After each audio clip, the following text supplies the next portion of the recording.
button. Hello. Um, Hi.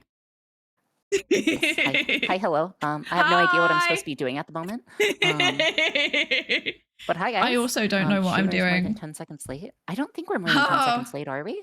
we were on my screen. But I was waiting Oh, for the I'm so ad, sorry. okay? I was waiting for the ad.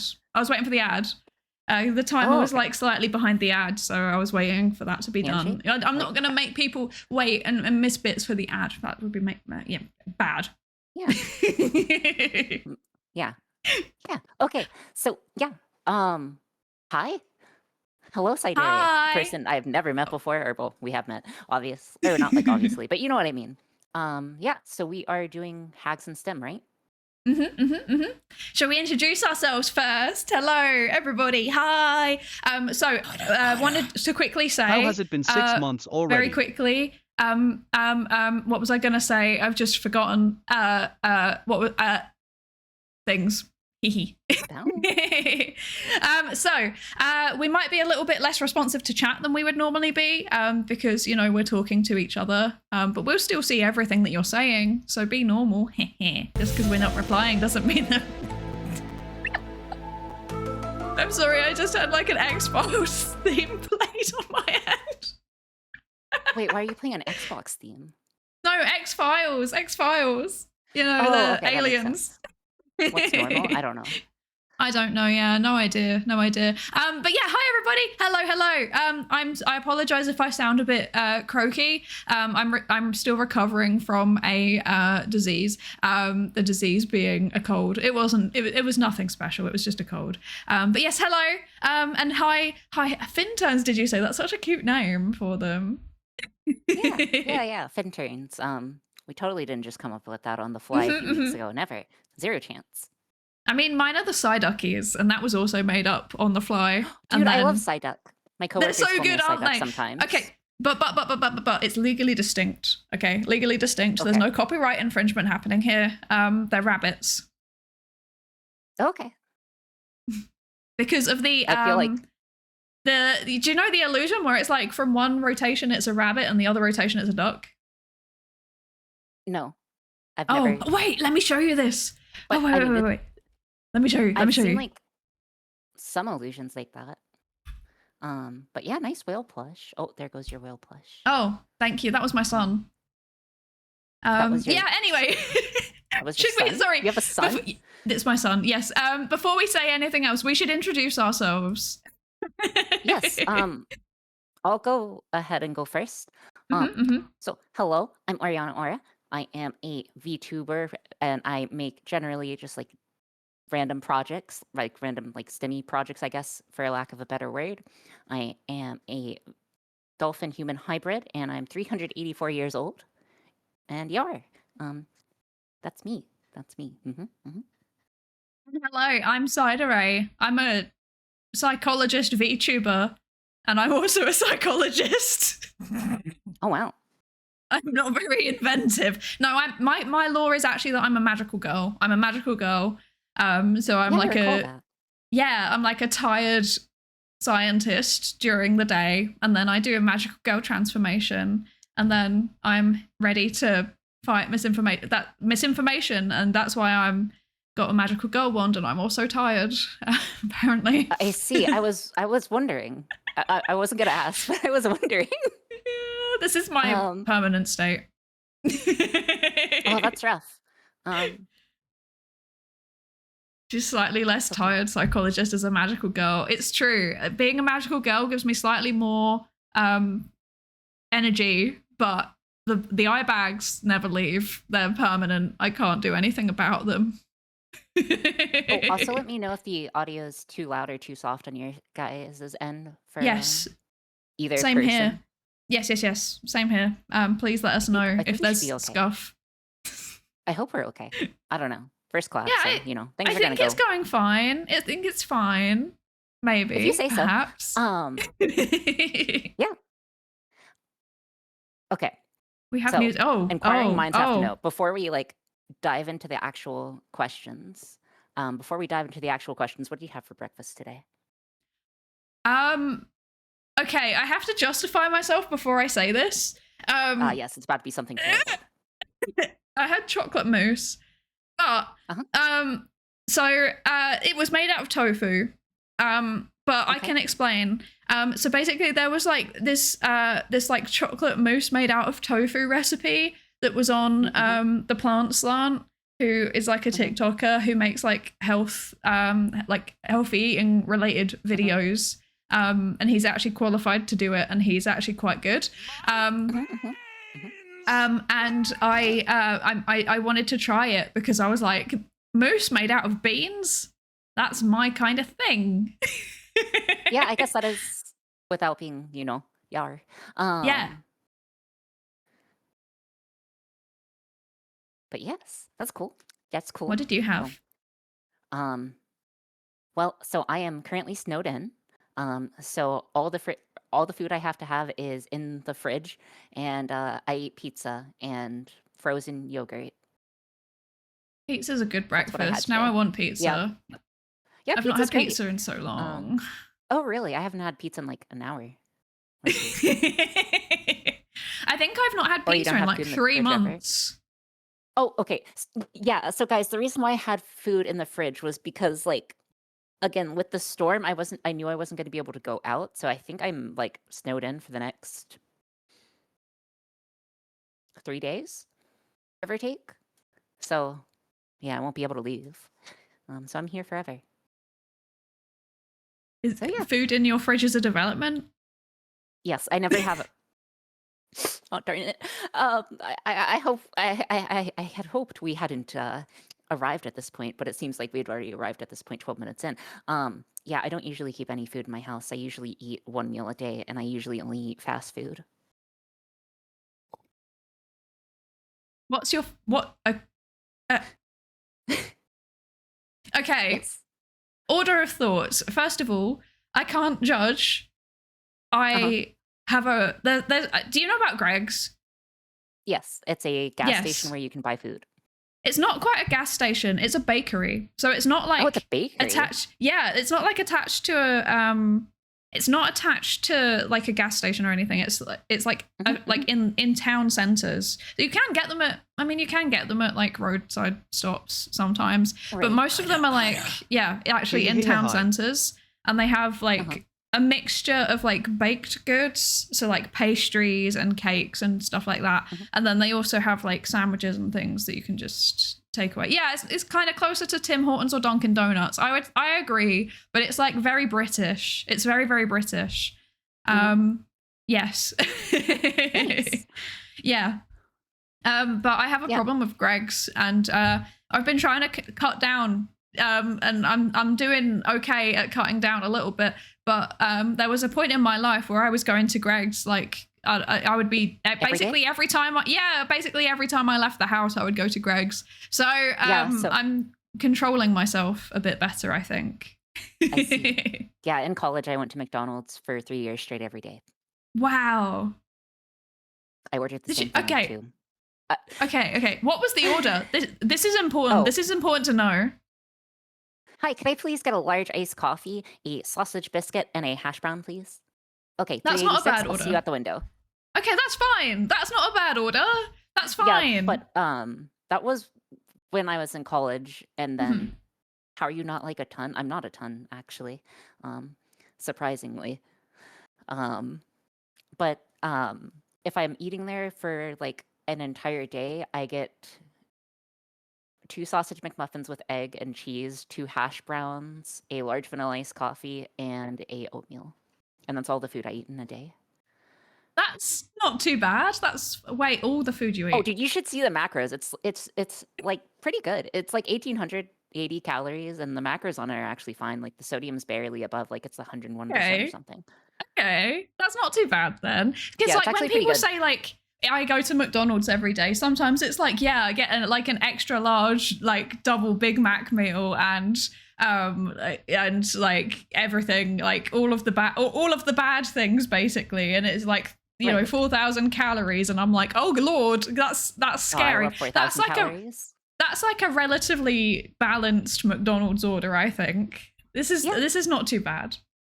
Yeah, no, it's perfectly balanced as all things should be. I generally try to like again, the reason is just mostly for convenience, right? Like, I Mhm, don't like mhm, cooking, so mhm. well, I don't really know how to cook or have cookware, but, you know, I'm it's the okay. opposite. I don't like eating out unless I have to.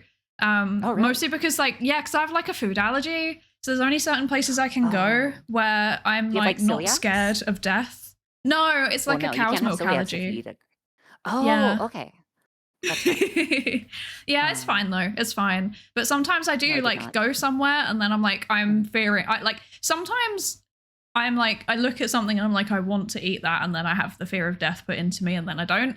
Other times Mhm. I just like gamble it. Like sometimes I'm just feeling Gamba? adventurous and risky. Yeah. Uh-huh. And I'm like okay, We so do like I love have this gambling. thing. Uh-huh. Yeah. Oh my god. I have this thing. There's like this chain of sandwich shops in the UK called Pret, Sure. and they've been like in the news because they've repeatedly caused like people with allergies to die on planes because they're like at all of the airports. And every time that I go to the airport, I'm like, I kind of want to go to Pret though, just to see what happens. Oh, You know? no. Wait, is it that bad? I was under the impression that it wasn't that bad. Is it that bad? I mean, yeah, Like, do you carry it's not gonna like kill me if I eat something that's cross contaminated. Mhm. It has put me in hospital before, but that was like when basically someone like gave me a cough, like I got like a latte, Okay. and they told me it was oat milk, and then it wasn't oat milk, and I drank the whole Uh-huh. thing and just didn't realize, and then I had to Okay, go so to what happened? hospital. Okay, so it Um, was bad. So do you yeah, it was carry an pretty EpiPen? bad. No, I I don't. think I've I asked don't. you this. It's I wanna not. say I It's have one time. so it's like it's a non I. There's like different types of allergy, and I forget which letter it is. I think it's a non IgA allergy, which means that I Mhm. don't like I have no risk of anaphylaxis, but it does give me like a really bad asthma attack, basically. And then it's Okay. like I'll like break out in hives everywhere. Oh no, sorry, it's a mixed Oh, one. nice. It was a non Not IgA nice, one but, at like first, and then it became mixed. I remember now. It was like a weird thing that's developed over the course of my life. I didn't have this when I was a kid. And then like one day when I was 13, yes. I woke up and just went to go and have my normal bowl of cereal and then just like Yes. broke out in hives. It was so Yes, this happened. strange. This happened to me as well. Oh This my happened god, to me as no well. way. Yeah. No, What? oh my gosh, my tea splashed everywhere. I was too excited. Yes, so, this actually happened with me as well with, peanut butter in college. I used to really like peanut butter a lot, and, then all of a sudden I had a really bad allergic reaction, and yep, No now I carry way. multiple EpiPens. Oh my gosh. That's Yeah. wild. Yeah, and I was just, like, chilling one day, and then I just, like, felt my throat closing up. I was like, "Oh, no." It's like the scariest thing ever, isn't it? I Like thought mine doesn't even I go mean, all the it's way because scary, I it's like, guess. yeah, it's not. Mine's like because mine's not anaphylactic. It's like the like it does close up, but it's not like it doesn't go all the way, you know. So I feel like I don't feel like I'm choking, but I feel like um I don't know. I feel like I've got like a really tight collar on that's getting tighter and tighter, and I can still breathe fine, but it like hurts. Um, Mhm, yeah, and I'm like, I like gasp a little bit and stuff, but it's like there's no risk of it going all the way unless my allergy suddenly gets really bad, like even worse uh-huh. again. But like I've seen anaphylaxis before, and it's like scary. It's Mhm. scary. Hmm, Yeah. interesting. Yeah. Yeah, no, luckily under what's the word? I feel like under actual pressure, like life-threatening pressure, I'm actually pretty good under pressure. But like under like Hmm. fake pressure, like work deadlines, etc., I'm terrible under pressure. Oh, If I'm that the makes any opposite. sense. I'm the Oh, okay. opposite.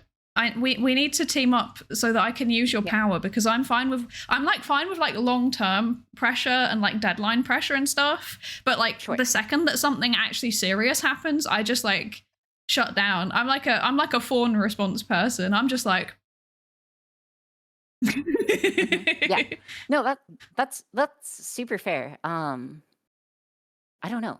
Like for instance, when I had like the allergy stuff Mhm, for example, I had to go to like the emergency room. Like so again, a little bit of a story. I hope it's okay to go off into a small tangent here. mhm, mhm.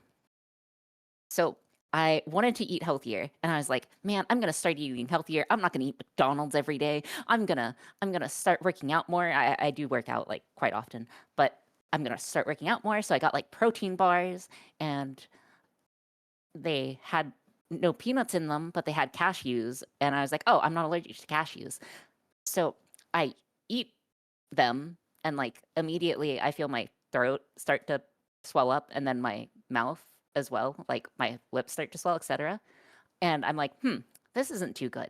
So I drive myself over to like the hospital, right? And I am like, I think I need to see someone. I'm dying. And they're like, oh, okay, just fill out this paperwork. So I'm sitting there just like, man, is this how I'm gonna die? Like casually filling out paperwork. So I was just like sitting in the lobby, just like, and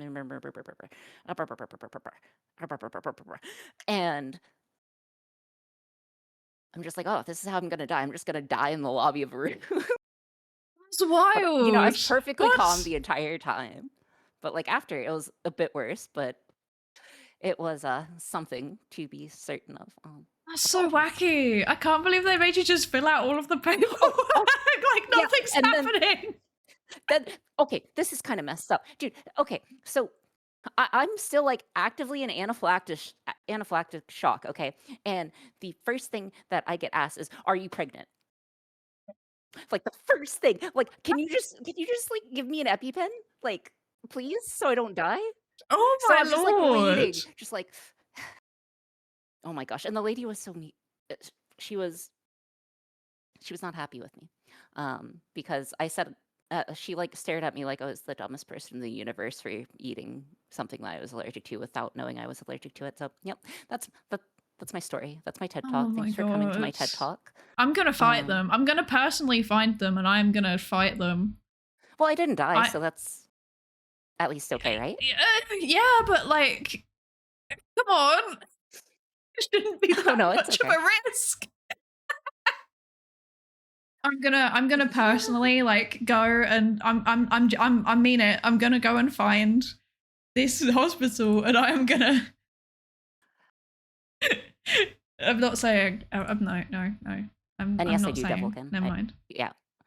No, I have to avoid all nuts now. But yeah, so I keep multiple EpiPens. Yippee! I kind of have some expired ones I wanted to do experiments with, but I don't believe that's ethical. So. You know, on myself. When I have like expired nuts and seeds, I just like give them to birds. I think if you give an expired EpiPen to a bird, it would not have a good time. I processed it as like you had still nuts that you were just hanging on to instead of processing it as the EpiPen. Yeah, no, because they actually expire like every 9 months to a year. Why did I process it like that? That was very strange. Yeah, I'm allergic to this thing, and I just keep it in my house for the giggles. It's just so I can feel something. That's like me with Pret. That's like you with what? Pret? That's me with Pret the sandwich shop at airports. I just want to feel something. That's a little too true. Yeah.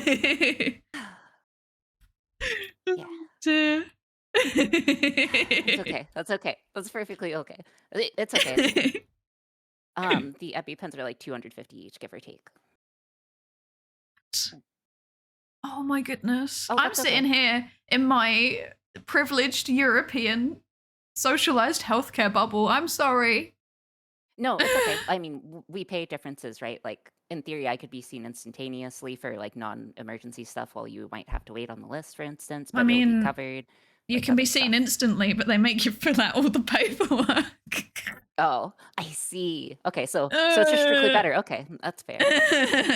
No, it's true. Fair. I was on. I got put on at like an emergency waiting list, and it took them 6 months to see me. So yeah, it's a bit slow. Waiting list. Emergency waiting list. I don't. Yeah, like emergency waiting list. Military intelligence emergency waiting list. Jumbo shrimp. Oxymorons. That's what it is.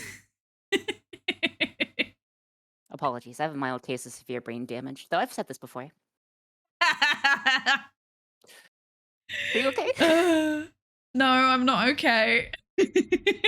Oh. Do you know? Why not? Okay. Right. Okay. Unironically, like I'm so used to like emergency and urgent waiting lists because I worked in the healthcare service for like 2 years. That like I have never actually even processed that is an oxymoron, and I just felt like I was having an aneurysm when you said that. I see. That is pretty good. I'm not sure what to. Oh. It's perfectly okay. That's pretty bad. That's pretty bad. It's okay. It's okay. Yeah. Oh dear. Things from an outside perspective is always different. It is. Yes. So, I was gonna say, actually, why did you send me a picture of a dodo? What?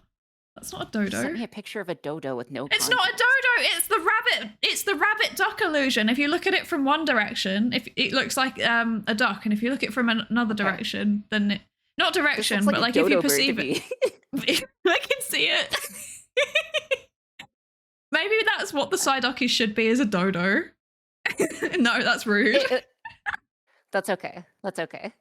That's rude. I shouldn't make you all a dodo. It's okay. They're just like flightless birds, right? Yeah, but extinct flightless birds. My entire association with dodos is like, first of all, they went extinct because apparently they were really tasty and we just couldn't stop eating them, which is fair enough. But also allegedly once you because pop, you can't stop. Exactly. But also allegedly because they were kind of silly little guys. I mean, yeah, allegedly they would just like come up to the camps, right? I heard things about that as well. That they were, their survival instincts were unfortunately null and void. Yes, exactly. But also on top of that, my main association with them as a child was like Ice Age. So it was like, oh, dude, the melon. I haven't gotten to, oh my gosh, yes. And like the amount of times where I've just stared directly. Yeah, and the amount of times where like I've stared directly into someone's eyes, which is quite rare as an autistic person, and just been like, I know, the right? last it's so personal. melon. Yeah. Oh my god, it's too much. It's too much. But if I want to freak people out, I do it because I'm like, it freaks me out, so maybe that will freak people out. Yeah, so it will freak them out, right? Yeah, but and then it never does. Yeah, it's so weird. It's so weird. Neurotypical people are so weird. I mean, I am theoretically, well, actually, do learning abilities count as neurotypical? I don't know. No. Oh, then I'm not neurotypical. So things like dyslexia or hyperlexia, either way, any domain, that would be neurodivergent. Yes, I'm dyslexic as well. This is it's okay. I like rivers in my words, which makes no sense without context, but it's okay. But yeah. Okay, I've actually finally managed to do the going live posts. Finally, there we go. I can in fact do things. I'm so good at doing things. That's okay. One day I'll get to do stuff too. That's what they tell me inside my rubber room. Crazy? I was crazy once. Oh no. I just worked in a white room with white walls and white jacket and all alone most of the time. It's a big Sounds like the average lab experience, actually. Yeah, it kind of is. And then the floor taxi, it's great. It's great. I also once I worked being for real, I worked in a psych ward. I worked in a psych ward. So like technically if anyone ever asks you, have you been to a psych ward? Well, yes, actually many times. I was going there like every day. So this is just another day for 6 months. But okay, the thing is though, is that like I think I fit in a bit too well with everybody. That's the problem. Because like I was there to do like therapy with, like I wasn't a therapist, but I was like a therapy assistant. So I was there to do like therapy assistant stuff. And then I would just like get really into whatever we were doing. And then I would forget that I was meant to be like staff. And then I would just like hang out with them. And then all of the nurses would be like, this is a bit weird. Better, right? I think so too. I feel this like was my thinking. More important there. Yeah, and I think it was more important to have somebody that actually like, you know, talk to them like they were people. But like the nurses in the ward thought I was a bit weird. So yeah, I don't know. I'm drinking my tea, sorry. So that's okay. If it's okay, yes. if I make weird faces, just ignore it. I'm drinking my tea. Like it's a opaque mug, so my face tracking gets very angry whenever I drink. Yes, likewise. If I make weird faces, just assume that it's the brain damage kicking in. I'll assume it's that and not like, allergies. Yeah. Okay. Yeah, hopefully. I shouldn't have it in the house. No. Okay. So welcome everybody. I just realized we never did like a proper introduction. Welcome everybody. Hello. Welcome into Hags in STEM. Welcome. So for those of you who did not see the last Hags in STEM, this is a series where I talk to cool people that I think are cool and awesome and funky, and either I am friends with them or I want to be friends with them. And this is my awkward way of being like, hey, please be my friend. We are going to be talking a little bit about STEM, because this is indeed Hags in STEM. We're going to be topical, but mostly we're just going to be like yapping. So there's a list of things that we're going to talk about. I promise there's going to be like, there's a list.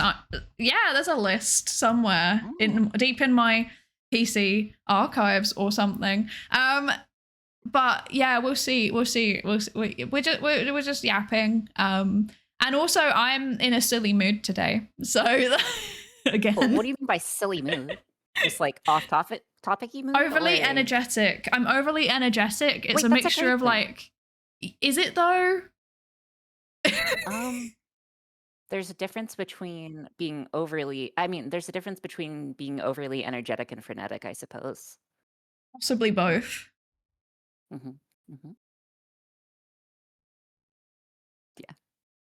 This is how I feel. This is how I feel. That's okay. You just calm down, You just take a nice little deep breath. Take a nice drink of your Earl Grey tea or whatever you happen to be drinking at the moment. I have regular tea. It's just like regular black tea with some milk, because it's just gone traditional British. Why do you have horns? Are you like Nobleton? Yes.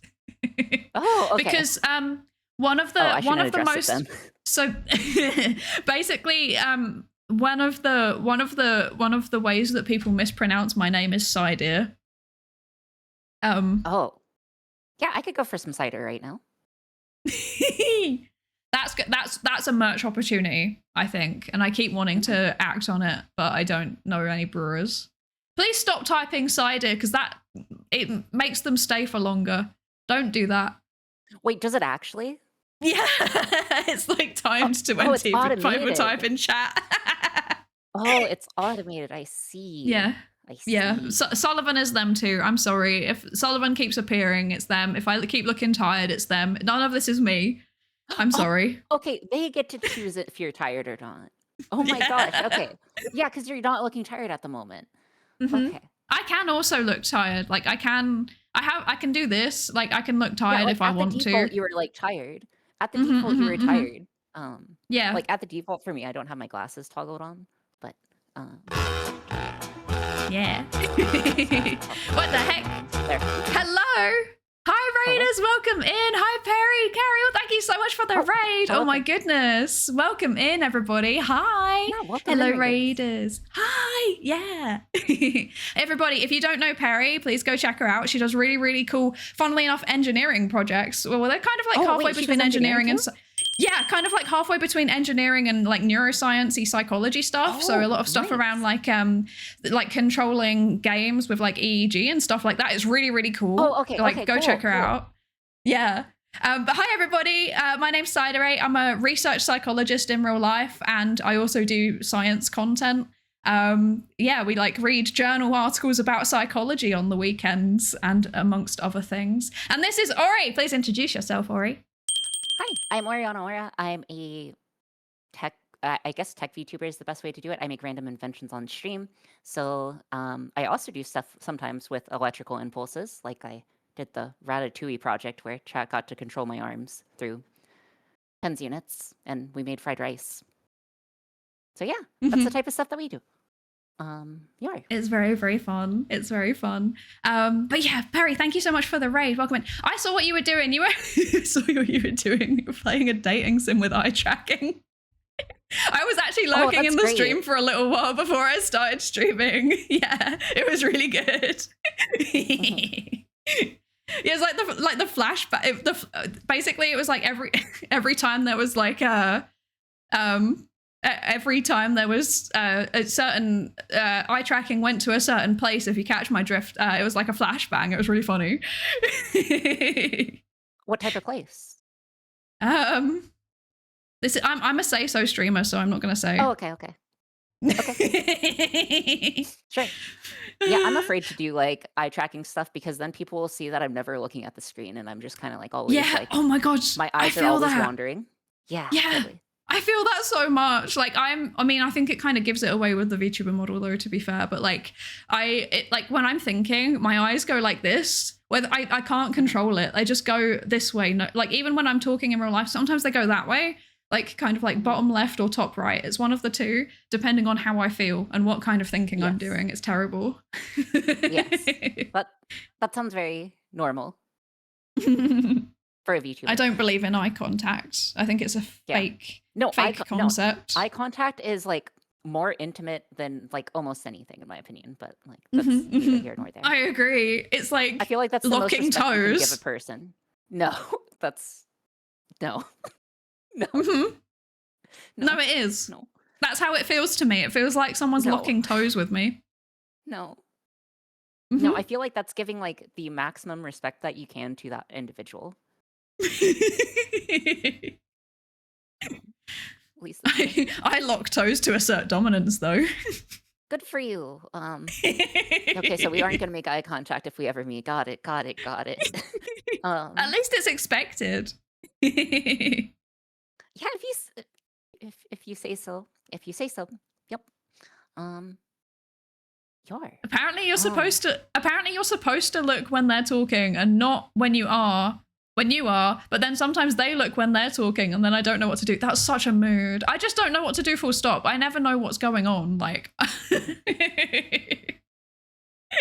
Oh wait, is Perry also a VTuber? Perry is not a VTuber, no. But she's incredibly cool, and yeah, I'm a big fan. I'm a big fan. I'm fangirling a little bit.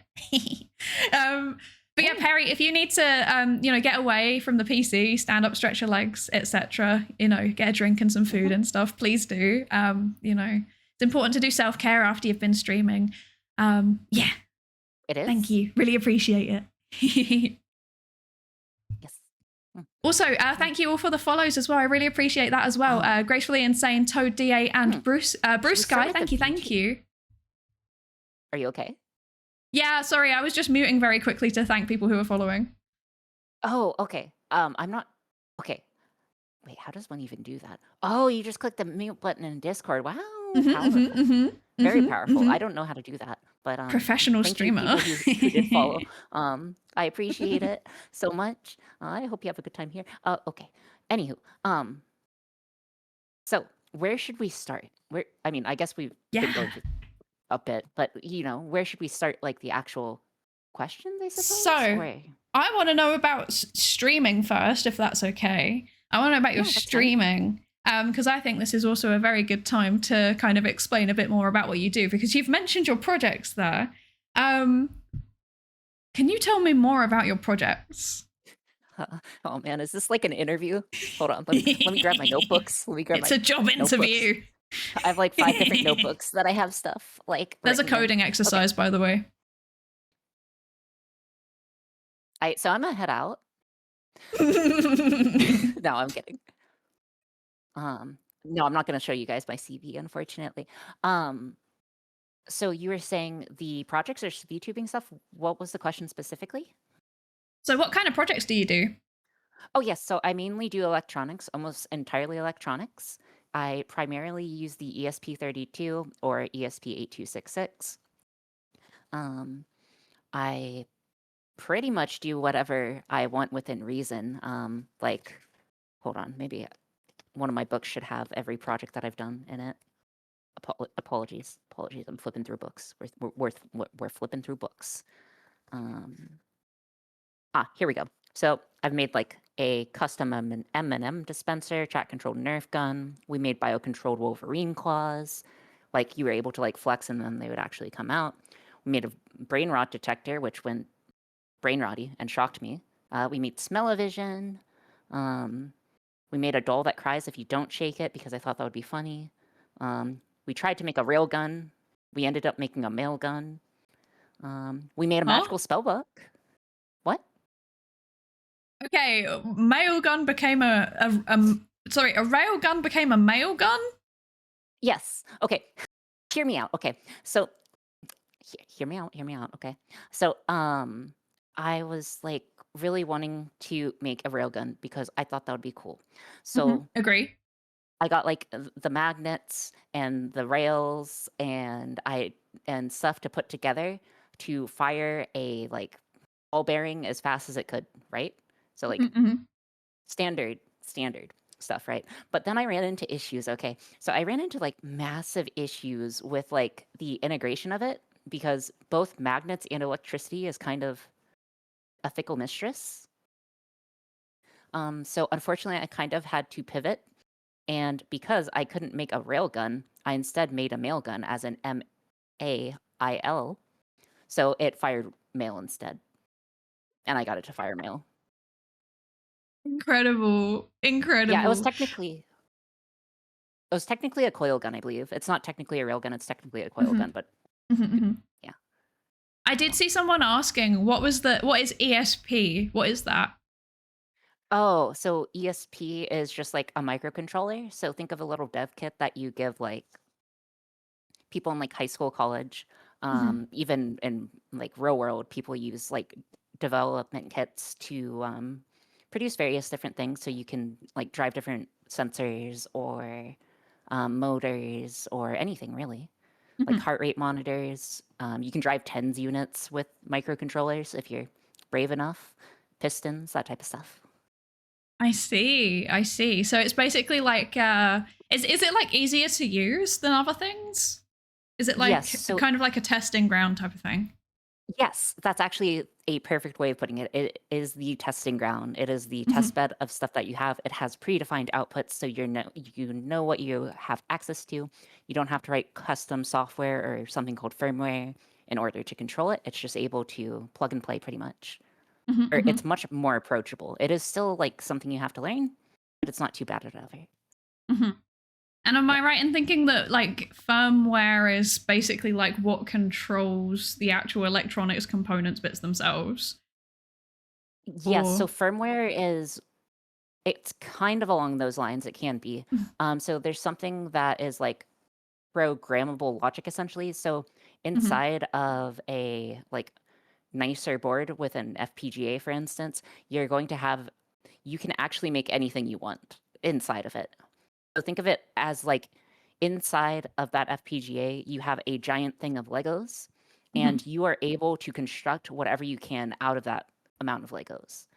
So you could actually make a microcontroller within an FPGA, for instance. Yeah, it's pretty cool. You can do pretty much anything. I see. Okay, that sounds fun. So basically, it sounds like the limit of what you can do is like what you can come up with. Oh yes. How do you come up with ideas for what projects you do? Well, you think I was joking about sitting in the white room with a white coat and with a white floor? Yeah, I have time to think occasionally, if you know what I mean. I have quite a bit of time to think. So I generally spend that time, or like what time I'm not doing stuff, like thinking about, oh, this would be cool, or X would be cool, Y would be cool, or just things you want to make, right? Like, yeah. I find that like basically my ideas basically come in like 3 times. One of them is when I go for a walk. One of them is when I'm in the shower, and one of them is when I'm like dissociating while cooking my food. Oh, yeah, I can't have the last one because I don't cook. No. No, mine's just like, man, I really wish I had magic. Better make a magical spell book that actually works. That's so cool. I love that so much. I feel like whenever I'm trying to come up with like project ideas, I feel like I'm not very creative. I don't know, because like a lot of what I suddenly think of is like stuff that basically, it's just like I make a joke in my head, and then I'm like, what if I actually did it? I don't know how else to describe the process. It's like, I find this concept really funny, so now I'm gonna do it. Obviously, I don't do like projects in the way that you do, but like I was like messaging. Hang on, wait. Give me 1 second. I need to lean across quickly. So basically, one of my I was like messaging one of my friends the other day, and then they were like, hi, how are you doing? And like one of the things that I do occasionally on stream, but also like a lot off stream, is that I make like zines. So for anyone that doesn't know, they're like basically like self-made and self-published magazines, but without the corporate side of it. Yeah, that's cool. So yeah. It's fun. It's really fun. It's like sometimes they're collage, sometimes they're like, you know, illustration, sometimes they're digital, but I prefer to do them by hand because I find it quite like satisfying to just draw things, and I just let them be like messy and stuff. But like sometimes I just say something and then I'm like, that would be really funny as a concept. So like one of my friends messaged me and was like, how are you doing? And I was like, I'm overworking to avoid my mental health issues. And then I was like, that would be a really funny zine concept. So now I'm going to do it. I mean, I guess that seems a little something, but yeah. Yeah. What am I supposed to do here? Thank you for the follow, Irish Lad Gaming. Vulture. Yeah, I make random projects. That's what I do. Made a magical spell book. You know, I was able to say incantations and then it would cast actual spells. That's incredible. Yeah. Oh my god. Yeah, you could just like make fire and water and light. So how does it work? Was it like is it like voice detection and then it like triggers a certain like a flamethrower? Essentially, right? So what it is you had to put your hand on the magical tome because, you know, you need a magical spell book, right? Clearly. So you have to put your hand on the right page and then you have to say the incantation correctly. So you would be like, yes, I call forth a blazing inferno, fire, for instance. And it would then check to see if you said the spell correctly before it would actually activate whatever you were going for. So that's the way that it typically worked. That's so fun. I love that so much. Yeah, no, it was great. I had so much fun with it because I wanted magic, and then I don't know about you, but I check if I have magic like every day, essentially. Just, you know. I mean, I do. Just in case. Just as a little treat, right? So yeah, it was something I wanted. I'm a magical girl. I do have magic. That's nice. Yeah. It's very specific though. My magic is very specifically that I have the ability to control human perception, which like is very useful. That's extremely scary. I promise I only use it for good. Okay. I promise. Yeah, the slow blinks. The slow blinks and the smile. Yes. That's how you know that you're sincere. Well, it won't work on you because you're a dolphin. Human dolphin hybrid. Yeah, but you've got enough dolphin in you that it won't work. Probably not. Dolphins are definitely magic resistant. Like that, I don't know. They're like, yeah, dolphins are bad people. I wasn't gonna say it, but I was thinking it. We don't get too far in the dolphin lore. Dolphins are bad people. They are pretty smart. You're right. They're pretty smart, but they have organized crime. Like, I swear to God, if they had thumbs, it would be so over for us. Like everyone jokes, like, oh, if cats had thumbs, that would be it for humanity. No, it's the dolphins. It's the dolphins. And you know, orcas are also dolphins, by the way. And like that's why they're like that. Yeah, I would never run an organized semi-legal crime syndicate. Not actually crime syndicate. Never. Suspicious. Suspicious. Okay, that's just elementary school fun. Care to elaborate? Oh yeah, I just like ran an underground like currency exchange market and then corrupted the student patrol to give me currency, and then just ran an underground black market trade ring thing. It went well until it didn't. I see. I had like a publishing company when I was in elementary school. Nice. I was like, mine was, well, I guess it was kind of illegal in the sense that like the teachers told me to stop. Oh yeah. Because like I was publishing stuff that apparently wasn't age appropriate, so they told me off. Yeah, I went to a very weird school where we had like inter-school currency. So like we had like a primary currency, and then our individual class had currency, and it was something. It was something. Huh. Was it like? It was a very. Could you actually buy things with it? Yeah, of course. So we would get. Okay. You would either enter the currency in drawings, or you'd get free ice cream, or not free ice cream, but you would pay for the ice cream with those currencies, and then the student patrol, aka like the hall monitors, etc., would be able to distribute it. Likewise with the teachers, and you could also trade it for like pencils, that type of stuff. And yeah, essentially, I just corrupted members of the student patrol to give me, tickets. It's easy. So, okay, so was it like, okay, no, I'm sorry, I'm invested in the law of the school economy. I'm invested. Yeah. Right. So like, were the different currencies per class, like were they worth different amounts? Was there like was it a controlled economy? Was there a set amount? Could you fake it? Okay. No, you could not fake the primary currency because they were custom printed like sticky note things. Yeah, so it was custom printed. And then the interclass currency itself was something called, air quotes, Einstein ideas. So whenever you came up with like a super smart idea or something, you would get a like Einstein idea as a reward, and you could trade those away for prizes and candy. That type of stuff. Yeah, it was good. So you were being rewarded for coming up with, basically you were being rewarded for productivity. Wow, okay. Yes, yeah, that school was weird. We also had to wear we have dog tags. Wait, what? IDs. What? IDs is normal. Dog tags? Hang on, what? Yeah, so we had little like dog tags with our name and identification on it.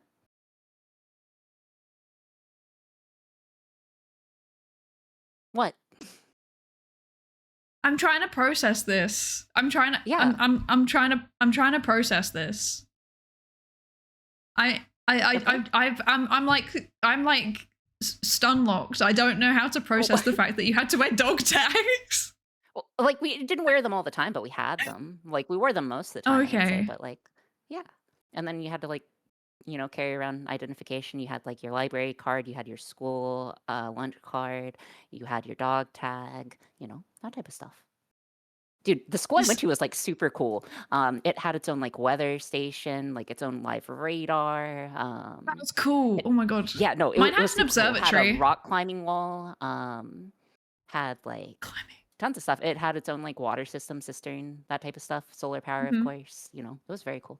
That's very cool. The only cool thing we had was an observatory that like some rich guy that used to go to the school donated to the school because it was basically his in his back garden, and then he gave it to us. Oh, I see. Yeah, that's pretty cool. It was all right, but I never got to use it because they wouldn't let me in. Basically there was like an incident, and then after the incident they wouldn't let me touch any of the scientific equipment anymore, so okay. Yeah. I see. Wait, so what type of did you do? Like, you said there was a science incident. What type of science stuff did you do when you were like, little, eh?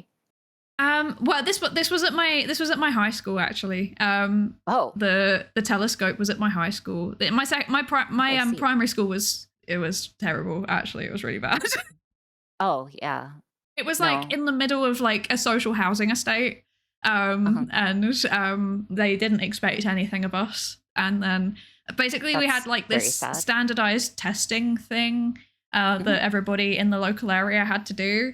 And I got like really wacky scores. I think I was like the second or third highest girl for reading in the whole district. And they were like confused. And then I got diagnosed with hyperlexia. And then they were like, oh, I guess you can go to like the fancy school now.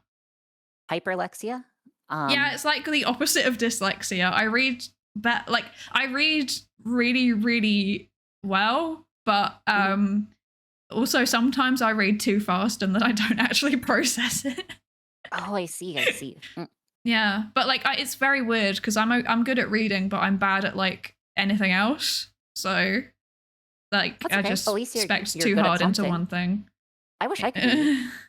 Hopefully I'll get taught someday. That's the goal.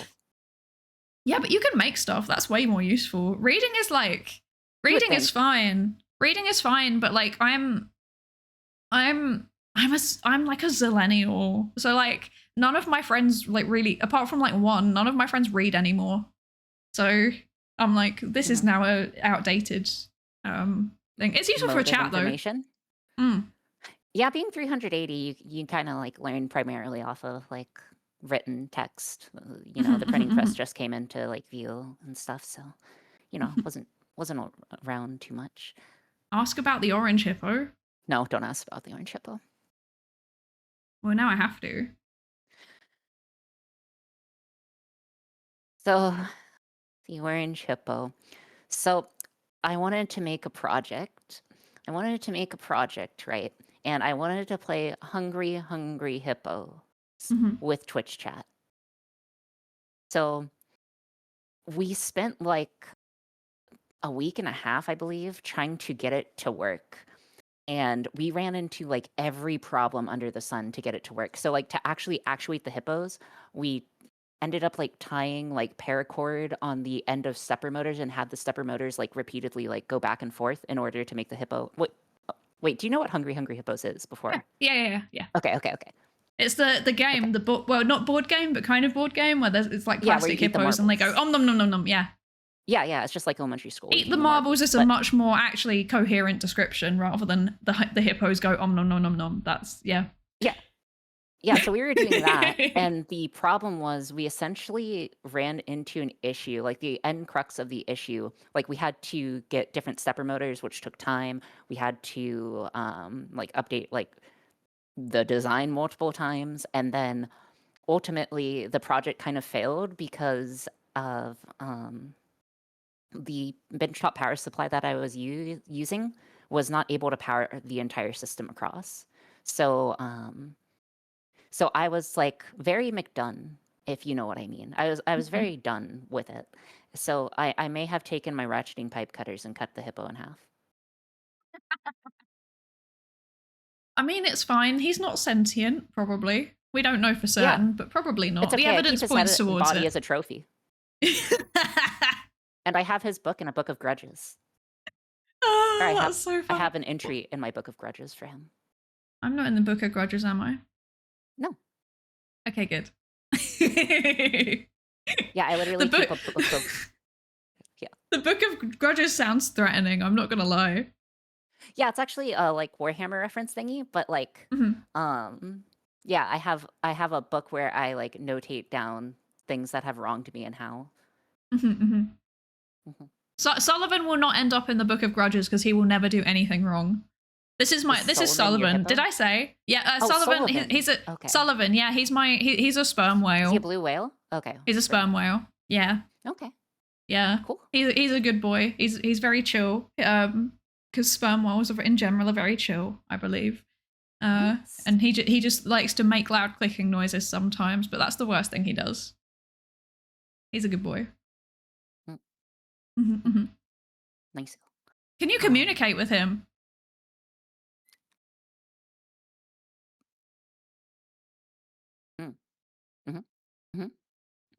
No. He speaks French. He doesn't speak French. How dare you? How dare you? My son does not speak French in my house. It's a no French household. No French household. Someone wants the Battle of Agincourt to happen again. I see. It never ended.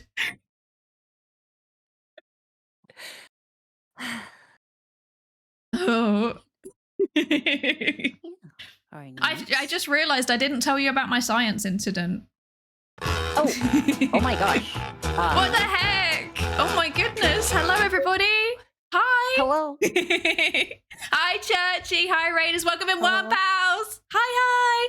Churchy, thank you so much for the raid. Welcome in, raiders. Hi. Welcome in. How was your stream? Was great, Churchy. It was so good. I also lurked a little bit earlier. Yeah. We do a bit of lurking in Churchy's streams. We do. I'm secretly say so model. Though, yeah. That she would be not say so. I'm secretly a worm pal. I don't. Yeah. I pretend that I'm human, but I'm actually just a giant worm. You are, yeah. Yeah, she is. Wait, what type of stuff do you do? Yeah. I was wondering about that. I feel like a lot of VTubers do like STEM Hi, stuff. dear Psydere One Wave. Dude, it's kind of a pain to get all the VTubing stuff set up, to be perfectly blunt. Also the overlap, but yeah, UI, UX. Oh, okay. UX, UI. Yeah. Thank you so much for the raid, Churchy. We really appreciate it. And hello, raiders. Also, sorry, we should introduce ourselves, really, shouldn't we? Yeah, do your intro. Yeah. Hello, I'm Psydere. I'm a psychologist in real life and a magical girl as a VTuber. And we do sciencey things here. So sometimes we yap about science, and sometimes we read papers on stream on Sundays. Yeah, that's what we do here. And today we're talking to the lovely Oriana stop with the Psydere horns. Stop embarrassing me. And today we're here with the lovely Oriana Aura. We're doing Hags in STEM, which is a little yapping series where we're talking to cool people that do cool STEM stuff.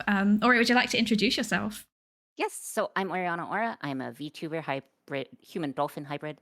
I make random projects, just like random electronics projects essentially on stream.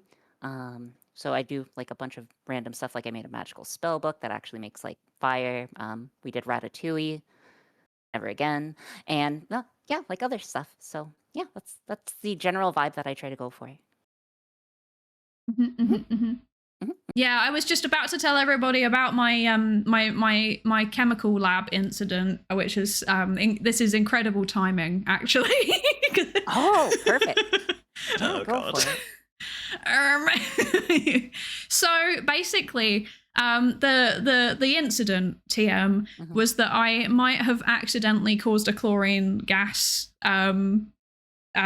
issue in a lab full of 60 odd people, and we might have had to evacuate the entire premises, which actually ended up being like 300 people. And I also might have done like, you know, $10,000 worth of damage to a high grade laboratory. Ooh. Was this in high school?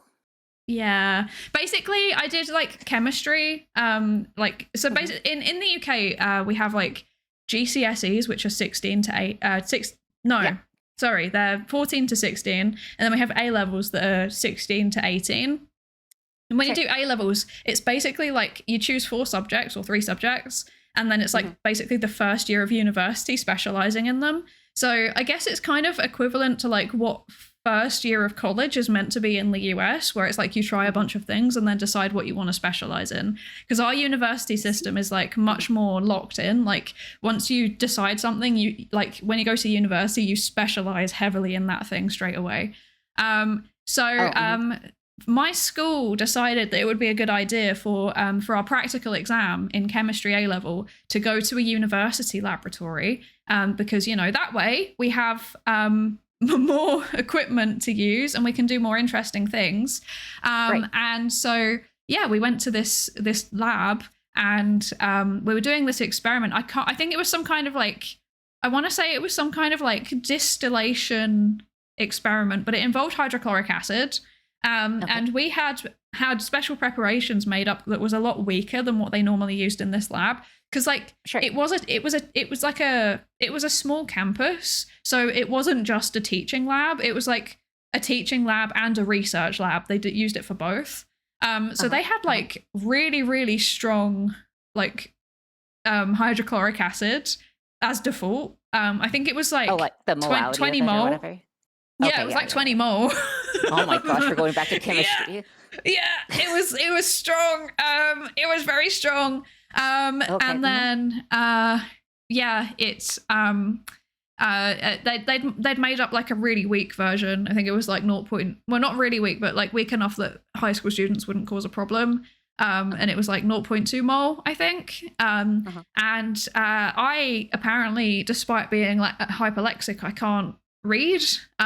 So I went and I found the hydrochloric acid, and I was like, oh, excellent, this is what I need to use. And then I used a bit of it in like the specified amount in my experiment, and suddenly like the reaction so was like, oh no, yeah, it was like really reacting, and I was like, oh god, oh god, oh god, oh god. And then I was like, okay, I need to what am I doing? I need to get rid of this very quickly. So then I just like chucked it at the sink and ran the water, and obviously that then triggered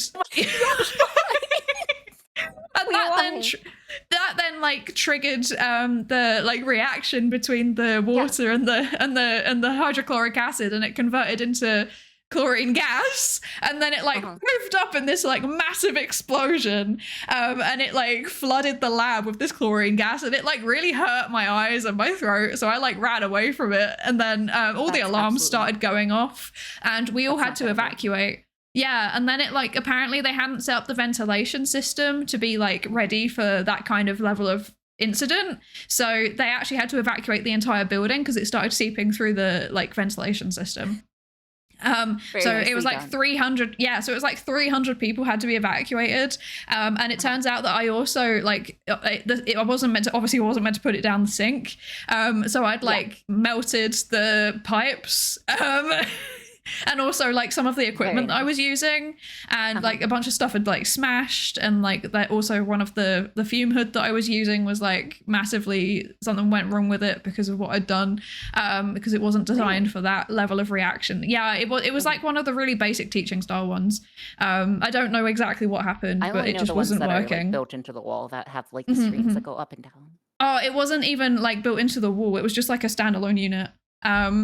And then it turns out that it was like £10,000 worth of damage. So I guess that's not even $10,000 actually. That's like $13,000 to $14,000. That's not too bad. That's not too bad. Don't worry about it. I do worry about it. I think about it every day. Round up here. But as a result, I was banned from ever doing any kind of like experiment ever while I was at school. And then also like this university is also where I went to like I went to a place that was associated with it for my undergrad. And apparently they had like a local network of universities where they informed people like, don't let this person into these locations. It's a national no-fly list. I was on the no-fly list.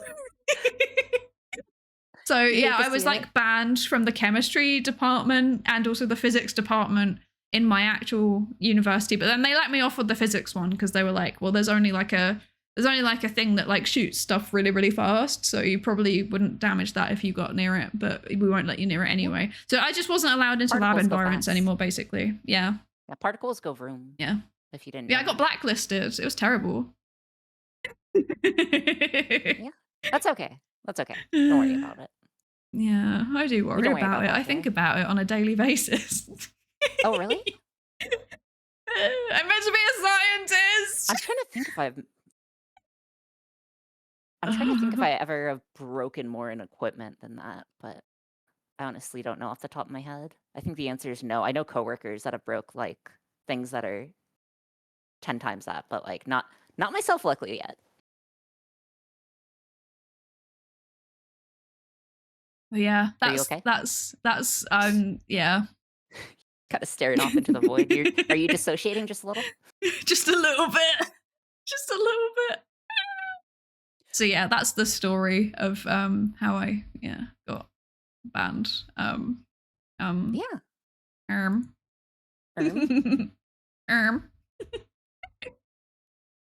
Oh dear.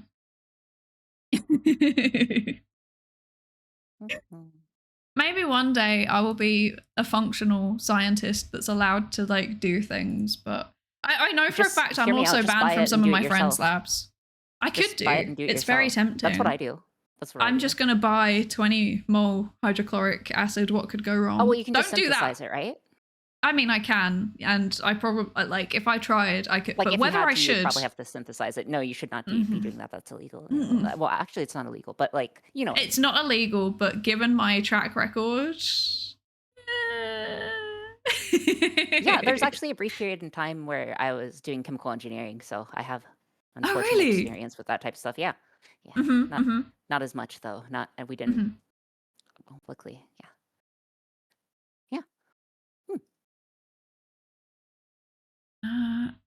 Sorry, I'm I just don't know what. processing something real quick. In What are my you brain. processing? I'm processing the ad. There's an ad running.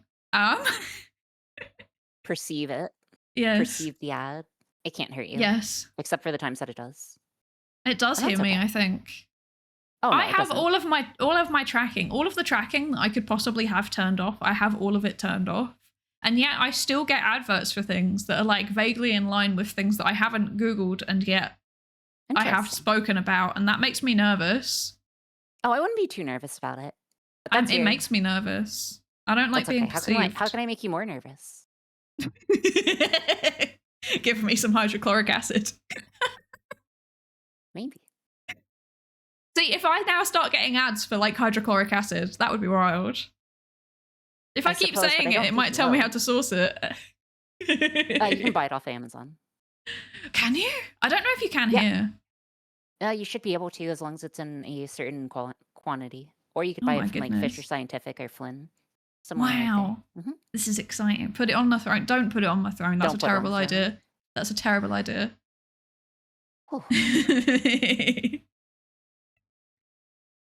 Oh dear. Nodders. I have question. Okay, you have question. I have answer, perhaps. Perhaps. Why VTuber? Okay, so the reason why I went with VTubing was one, I mean, who didn't watch like Hololive and me other stuff? I didn't. Yeah. Oh. I never did. Okay. But essentially, I've always wanted to do like some content creation, but I just hadn't. Or well, I had, but I just like did it on and off for like school projects or just like a little thing here and there. But what I wanted to do, like I ended up like kind of dropping it and then going to like school, then work. And in work, I had just moved out of a really bad position. I had moved out of a really bad position in a lab I did not like that much. So I thought I would be like so much happier, right? Like everything was going right. I was eating, air quotes, right? I was exercising. I was doing the thing. I was doing work. I was being a responsible adult. And then I just felt like a massive void, as if I wasn't being challenged, I guess. So I like kind of just like sat in bed for like a literal day and just like contemplated, man, what should I be doing with my life? I often ask myself that question, like, if you were to, die or pass tomorrow, like, would you be happy with what you accomplished? And at the time, I think the answer was no. So I decided to give VTubing a try because I really wanted to challenge myself. And this is something that I feel like has infinite potential in terms of how far or how, like, where you go with it. So that's why I VTube. Do you feel like you're a bit, ouch, I meant to do that. Do you feel like you're a bit closer to feeling like you're happy with what you're doing? Yes, so in the past year, so I've only been streaming for Chex Watch, just under a year now. So I've been doing it for just under a year, and I have definitely enjoyed it a lot. In the past year, I've gotten the opportunity to really just like I've realized that you can just make anything within reason. Like you can just say, oh, I'm going to make X, Y, or Z, and then just actually go make it. No one's stopping you. And that, I don't know, that's like a really fun thing for me. Like, yeah. Just being able to do whatever I want or make whatever I want within reason. Right? It's funny. I think that I started VTubing kind of for a similar reason. Like for me, it was like I started doing it as like an outlet because I was miserable in the last couple of years of grad school. Because like, not because of, I think grad school is just like a miserable experience in general. It's very isolating.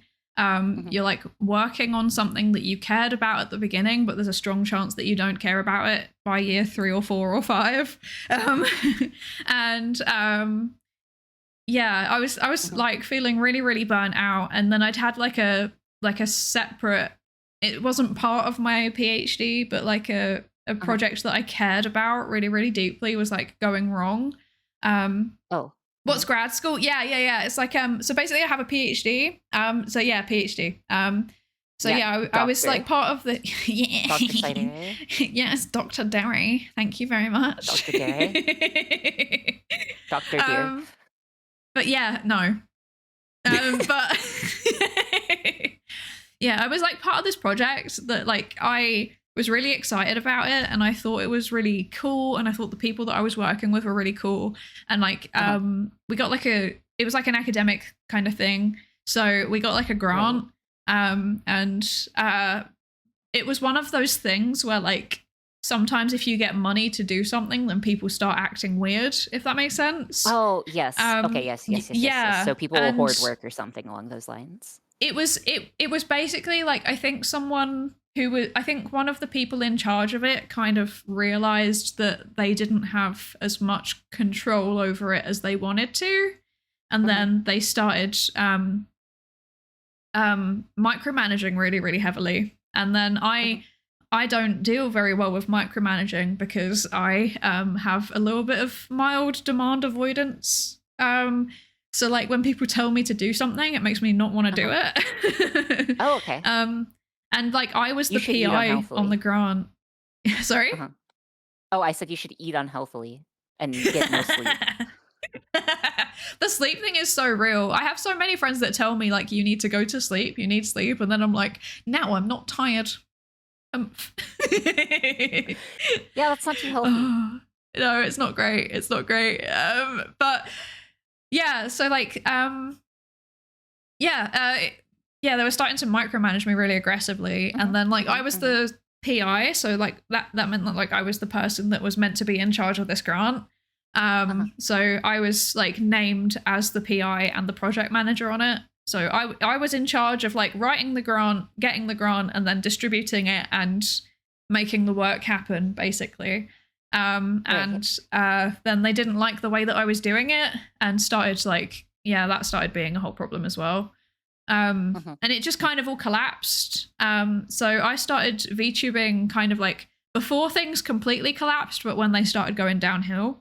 Because I wanted something that was like for me and that was fun. And then I was like, hey, I guess I could also do sciencey things because I do sciencey things. That's me. I do that. And then it kind of like evolved from there, I guess. And I've kind of had like the same realization of like, if I want to make something, I can just like make it. Like if I want to do something, I can just do it. You can just do it. Yeah, you can just do it. Just go for it. What could possibly go wrong? Exactly. Like the worst thing that happens if you like make something as a VTuber, the worst thing that could happen is that like nobody looks at it, and it's like, well, it's not exactly the end of the world, is it? Because I've still looked at it. I've had fun doing it. So you know, if people also then happen to enjoy it, that's great. Yeah, VTubing's so great just to keep you on track for those type of things as well. Like, dude, I get to constantly invent stuff, and like if I didn't have like stream keeping me accountable, like, you know, it'd be like, oh man, I'm not feeling it this day, but like keeping that's a schedule. So real. That's so real. The amount of times where like because I've been having a bad time the last couple of months, and like the amount of times, especially in the last few months, and also like at the end of grad school as well, where I was just like, I am miserable. I am going to lie down and be sad, and then I was like, oh, gotta get up for stream now. Yeah, because it's like I don't want to let people down. The schedule must be maintained. Yes. Yeah, exactly. Exactly. This is actually my first time streaming off schedule ever. Which is, you don't know how nervous I was for this. Like absolutely beyond nervous. I'm sorry. Oh no, it's okay. Good nervous. EU stress. Good stress. Oh, you're drinking tea? I did not have a schedule for basically the entire time that I was streaming in grad school, because like I didn't know when I was just going to have a random like meeting pop up in my calendar at any given point, and sometimes it was a random evening. Like genuinely, people would just put things in my calendar in the evening. Like like people in like a different time zone, for example, like a collaborator that was like, you know, in a different time zone, they just put something in my calendar at like 7 a.m. or 6 a.m. or like 8 p.m. and I'd be like, oh, I guess I can't stream. So I would just like guerrilla stream the whole time for like almost 2 years. I just guerrilla streamed. Yeah. Oh, without a schedule. Okay, I understand. Yeah. I just went for it. And now this year, my resolution was that I would actually have a schedule and maintain it to the best of my ability. That asterisk is on there because I have to do like a bunch of work travel this year. But like even around my work travel, like I'm gonna stream the days that are consistent. Like I'm gonna stick to it. So I'm very happy. I think I'm doing it, and I'm sticking to it, and I like having a schedule. Moving. Yeah, you're moving. Yeah.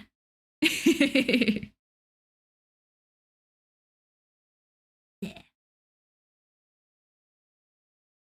But like, why VTuber specifically? Okay, I think we have similar origins. This is gonna, dude. This might get clipped to the person. This is not gonna be sent to the person. I don't have to worry about this. Okay, so I saw how much of I saw Numi, if you know who Akumai Numi is, the Akumai Numi, and I was like, wow, if even a girl failure can do it, maybe I can do it too. And like originally, my entire project Discord and like even thing was just called Project Girl Failure. Was the entire name of this when I was just like trying to work on it. That's so funny. Yeah. So I was like, oh man, Numi really inspired me because she's got this. And yeah, that's why. That's so real. That's so funny though, because my my introduction to VTubing was Rainho, who is also a girl failure. I love Rainho. Yeah, I love Rainho so much. I love Numi as well. I already had to admit this on the last Hags in STEM. Like the last person that came on was Psydere Altair, and she just was like asked me innocently like what song do you have, like what is your most embarrassing song, and it was CPR by Numi. That's okay. I mean I play my most embarrassing song whenever I start stream. So which is it? Oh, it's 1,000 Miles by Neko Arc. Wait, what? Yeah. I feel like I recognize it because I've heard it on your starting soon screen. It's just like poorly sung version of 1,000 Miles, except incredible. It's sung by Neko Arc. Okay. Okay, right. My brain processed it for some reason as like the song by the Pretenders, which is not correct when it's actually like is it Nelly Furtado? Oh, I have no idea. I forget who it is. Oh. I don't know actual people. It's hard for me to remember people. But I need you to understand that my brain was like Scottish. It was like, and I would walk 500 miles. That's what my brain was autofilling. I'm so sorry for you. Yeah, it's terrible. Hopefully you're able to work past that of being Scottish. I know that could be debilitating. It's terrible. It's terrible. I'm not Scottish, by the way. I'm aware. I don't know. I could be. I could just be putting on the accent. I mean, should I put on an accent? I'm not going to put on an accent. That seems like a bad idea. I have a redeem on my channel where there's like a channel points redeem where I have to put on an accent, and I hate it. Me, in general? Yes, like Americanized English. No. Okay. When you say like Americanized English accent, do you mean like what accent I speak in currently? I can't do that. Okay. Thanks, Alex. By the way, sorry, Alex, I forgot to say earlier. Thank you for the raid. Scottish. Okay, I have to talk in a Scottish accent for the next 5 minutes. I'm so sorry. Okay. Let me set up a timer. Okay. It could always be worse. You could be it's terrible. You could be a VTuber or something. That would it could be a VTuber during a Scottish accent when I'm not Scottish. It could be worse. Yeah, it definitely could be worse. It could be worse. Oh no. Okay, I have a problem. Okay, I have to do my Scott. Wait, hang on. I need to think. Wait, give me a second. I have a problem, which is that whenever I try and do a Scottish accent, that's Irish. I was literally about to. Yeah, that's an Irish accent. I was literally about to say, every time I try and do a Scottish accent, it goes into an Ulster accent, and I can't stop it. I can't stop it. She got so loud, she literally got voice gated by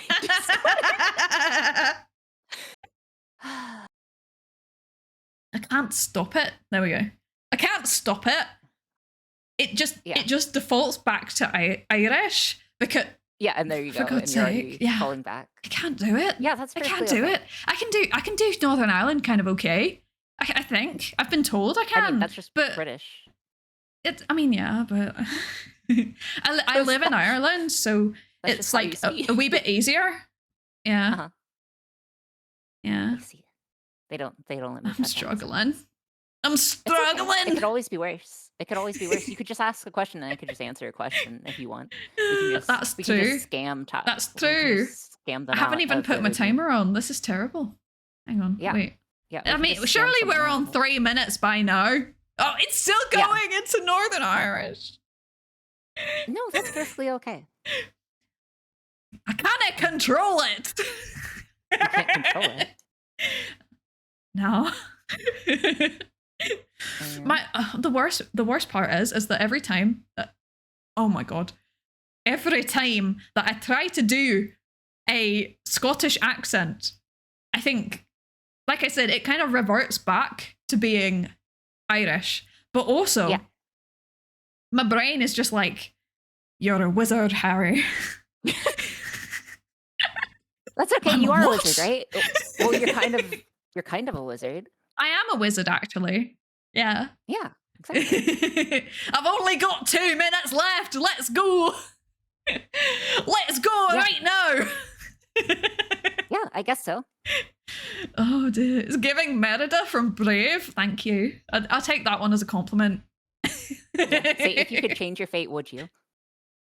I could change my fate. Mm. Yeah, no. Okay, I guess not. No. That's a quote from the trailer from Brave. But I feel really bad. I've never actually watched it. It's embarrassing. It's like the only Disney film that's actually based in the UK, and I have never watched it. It's so embarrassing.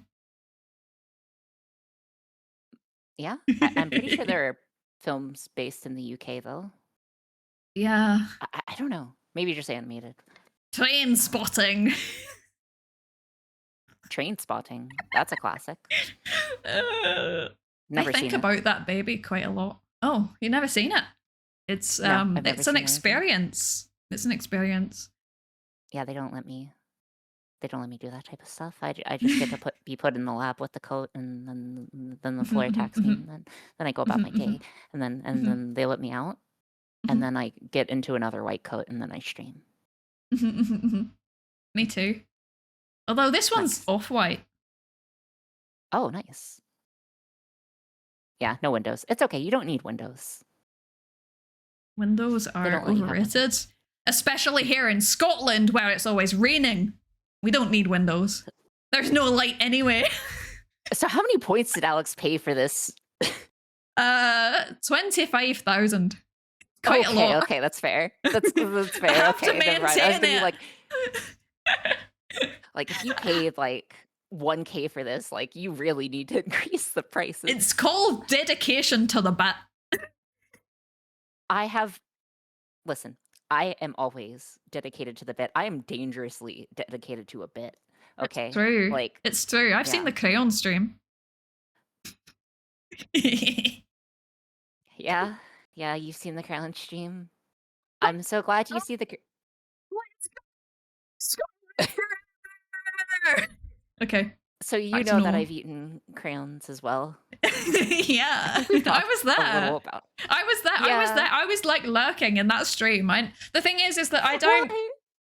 Why were you What do you like mean, in that why? stream of all streams? Why were you like? I make like cool projects, okay? I make like battle bots. I made like an artificial heart. I made fishing, but no, me eating crowns. That's where you. That's Because if that's you where you put join. science in the title, then I turn up whether you want me to or not. I see all. Oh, hello, Mink. But yes, yeah, that was something. I never want to eat more crowns unless I'm asked to do so. Please don't make me. I won't Yes, ever Grace, do what it are you saying? again unless chat asks me.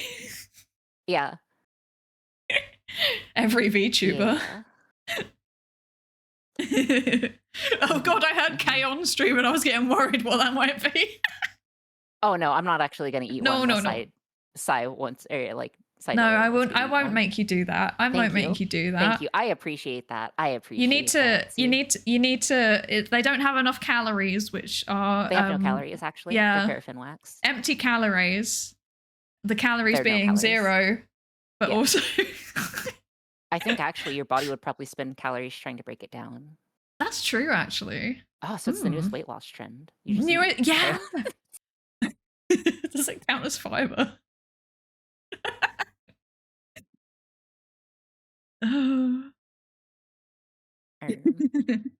But yes. I was gonna write a paper about that too. I was like half debating writing like a joking academic paper, but then I was like, oh, you'd need multiple trials across this. I mean, you could do it as like a case study, right? But like, yeah. Well, as long as it's framed as like, I don't know, as long as it's framed as preliminary results and you suggest ways to improve the methodology and the discussion. Time is needed. Exactly. More research needed. Wait, no. Okay, yeah. Hear me out. Okay. Yeah. Big collab. Lots of like STEM VTubers. We all eat crayons. No. And then we all document the findings. And like then we do like a conference at the end where we all present our findings about the crayons. Yeah, no, I don't think we could force people to do that. That's a bad idea. I know multiple people that would choose to do this. How? Why? Yeah.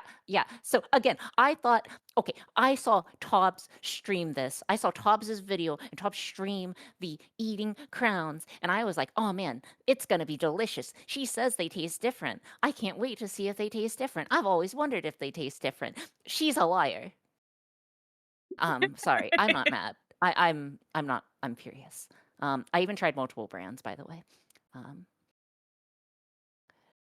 Incredible.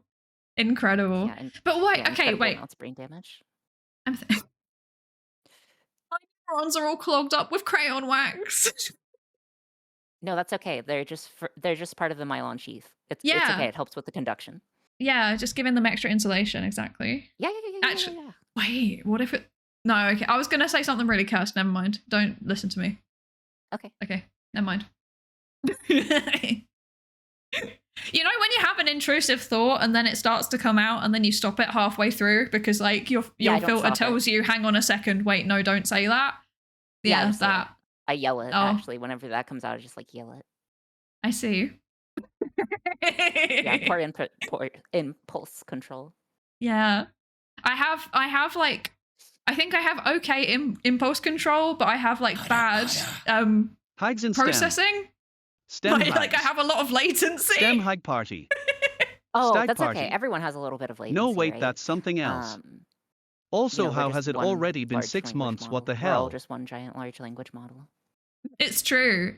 Everyone accuses me of being a Rin Penrose large language model. That's okay. I don't get accused of being anyone, I don't think. One day I want to actually document like who I get accused of being in chat.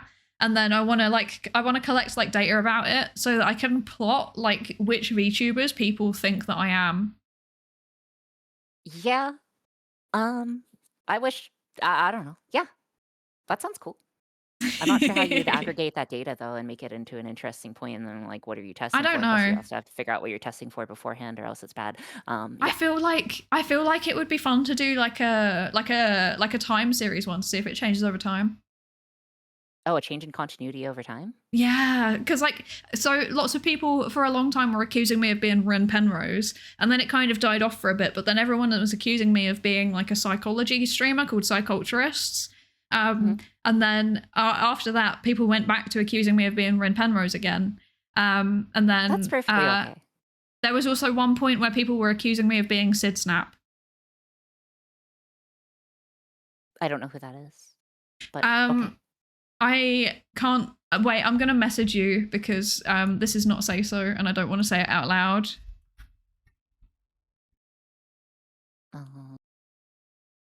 That she does that. Oh, Monka.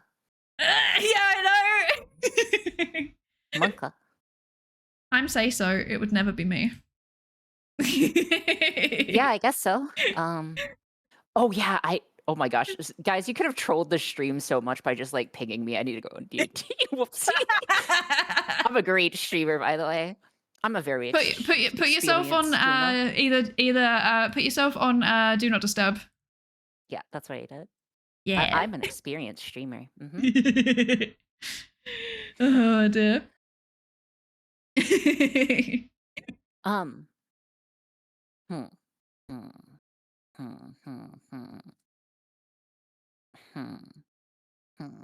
Have another question.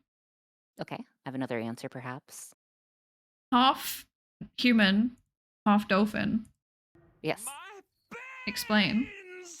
Oh yeah. So, you see, I'm half human and half dolphin.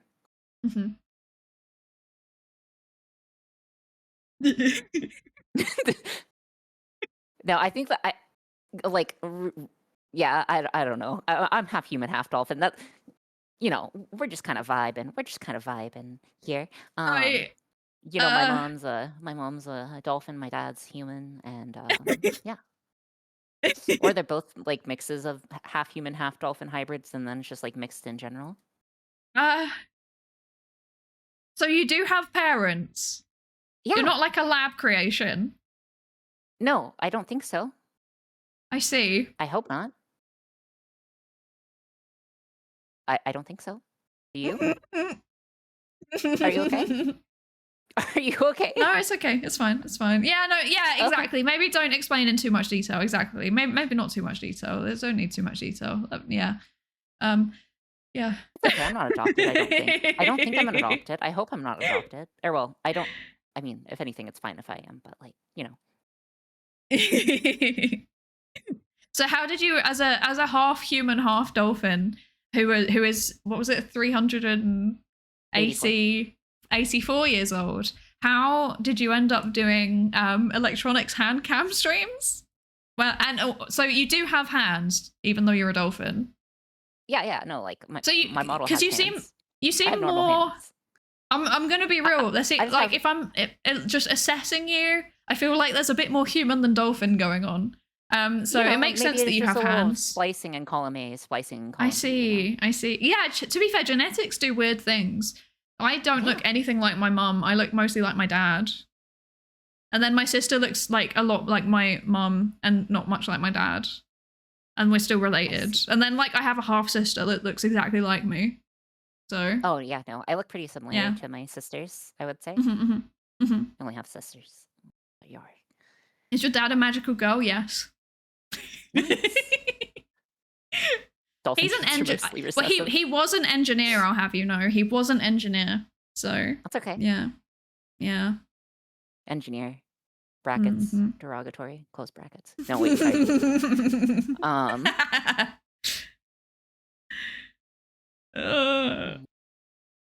That's not magical girl, that's autistic. I'll have you know. Okay. You'll have me know. I have no comeback. Oh, okay. That's okay. You don't need comebacks. So you give me. Oh, sorry. Oh yes. Yeah, go ahead. No. Go ahead. Yeah. Go ahead. What could I give you? What can I give you? No. No. Let me give you the thing. Okay. Could you give me 45 seconds? Yes. Yes. Okay. I'll be right back. 1 moment. I'm giving them to you right now. I'm holding them. Why aren't you accepting them? Run away! Run! Run! Okay. While Ori's not here, I'm going to quickly scroll down and have a look at all of the things that I was meant to say hello and thank you for. By the way, thank you everybody in my chat for the Lab Safety Register check-ins. Savitar, thank you for the 6 months. Thank you.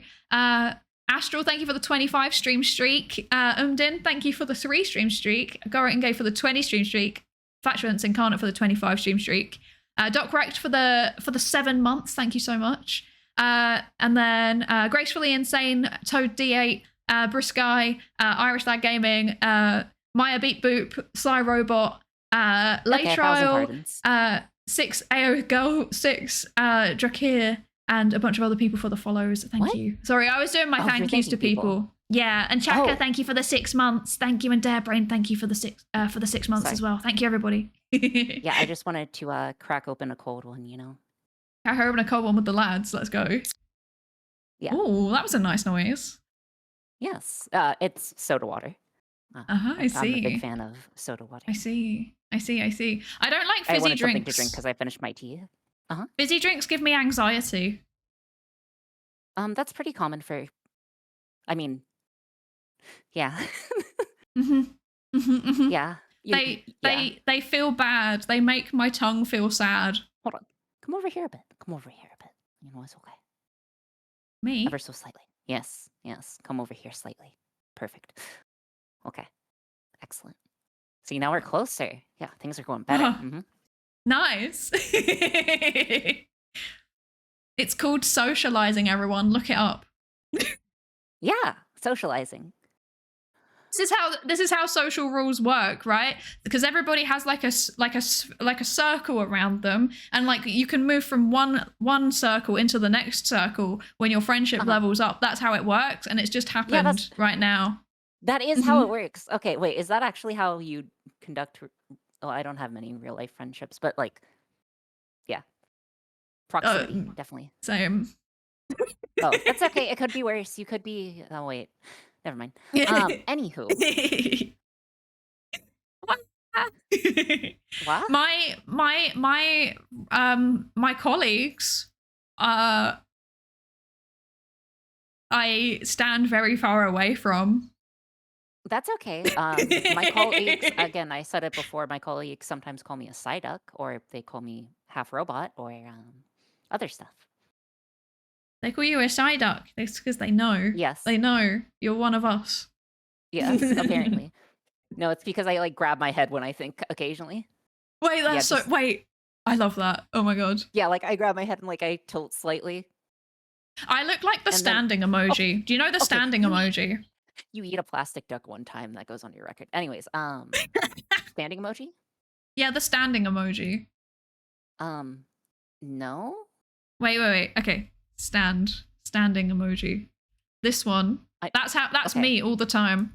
Oh my gosh, and then you don't know what to do with your arms or your legs or your anything. Yeah. So you're just there like staring off into the void, and you're just hoping for the best, right? And you're like, man, I sure hope that what am I supposed to do with my right arm right now? It's okay. I'm just gonna like kind of leave it off to the side, kind of like I don't want to be too symmetric, so I need to be slightly off, right? Yeah, so then I don't know how to describe it. I like put more of my weight onto one leg than the other leg, so I've got a little bit of like the knee thing going on. Yes. So that I feel a bit less like standing emoji, but then I feel uncomfortable, so I go back to being standing emoji. Yeah, I'm not T-posing at work. I do sometimes T-pose at work. Oh, that's okay. I sometimes Naruto run. I love that so much. Okay, if you're alone in a giant lab by yourself, like, you know, you got some space to run laps and Naruto run. You gotta do it. Yes, I've Naruto run at work multiple times. Lented multiple times. I've never Naruto run at work, but when I was teaching, I used to put things on my slides all the time that people would be like making comments about, but like in a derogatory way, but then I would find it really funny. Like I put them on there because I thought it was funny. Basically like I used to put things on my slides when I was teaching that I thought was really funny, and then people would like the students would make comments about it, and then I didn't care because I put it on there because I thought it was funny, and if they made comments about it, they were actually just fueling me to do it more. So, for example, once I had an entire lecture about it was about the big 5 model of personality. And basically I did the entire lecture through My Little Pony references. And then like halfway through the lecture, My Little Pony, huh? Yes. But like halfway through, one of the students put their hand up and was like, "Excuse me, why does every single slide have My Little Pony on it? I don't understand." And I was like, "Why not?" And then like the student was just like staring back at me. And I just let it be silent for a solid like 30 seconds just to assert dominance. Good for you. Good for you. Yeah. I'm glad that you made that student slightly uncomfy. I love making students uncomfortable. Good. That's part of being a teacher's assistant, or like you know what I mean. Yeah. Any kind of education. It's the whole point is that like I hope that you learn something, but also I hope you come away like realizing that I do not care what you think about me and I have made your day actively worse, but in a funny way. I mean, I guess that's a good thing to make your day actively. I mean, you should be shooting to make people's days good, right? You know, maximize happiness under the curve. That's what I'm trying to teach them. What I'm trying to teach them is that like even in boring things, you can find enjoyment if you find it funny. That's the method that I'm trying to teach. So that's why I would like, for example, make the entire lecture My Little Pony references, because that's funny. Like there comes a point where like, even if you, it is funny, I swear. Like there comes a point into like, it was like an hour lecture and there gets a point like 45 minutes in, or maybe not even 45 minutes, maybe like 20 minutes in, where you're like, I actually don't even understand these references, but the fact that this keeps coming up is really like starting to make me smile. And I saw most of the class like, you know, they were confused at first and then they started enjoying it.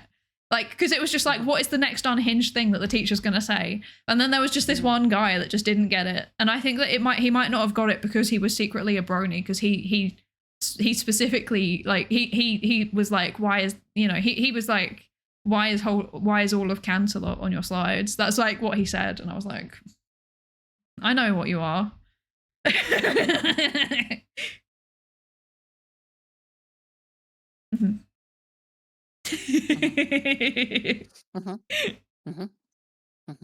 Yeah, because psychology is like psychology classes at undergrad where I was teaching were like 90% women.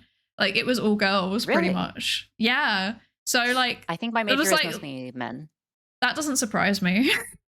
Yeah, welcome to engineering. Yeah, it's literally like psychology and biology. We're the only two that have more women, I think.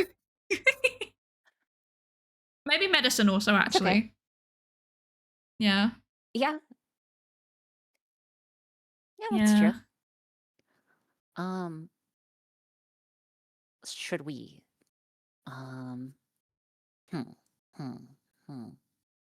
What is the current meta? What are we supposed to do in the current meta game? Psy? Meta game? I don't know. Yes. I ignore it largely. Okay. That's fair.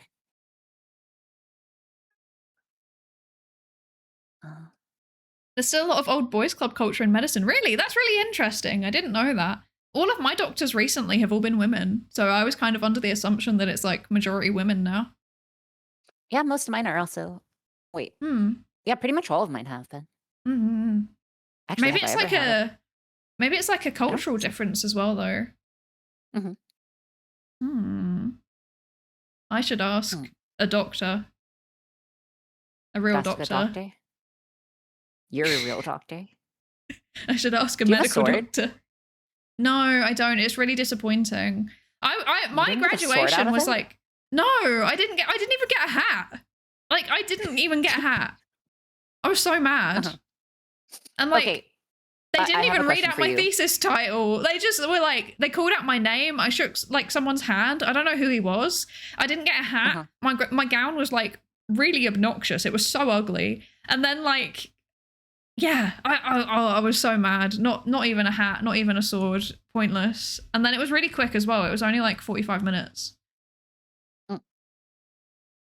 I see. Yeah. Okay, I have a question for you. It's an important question.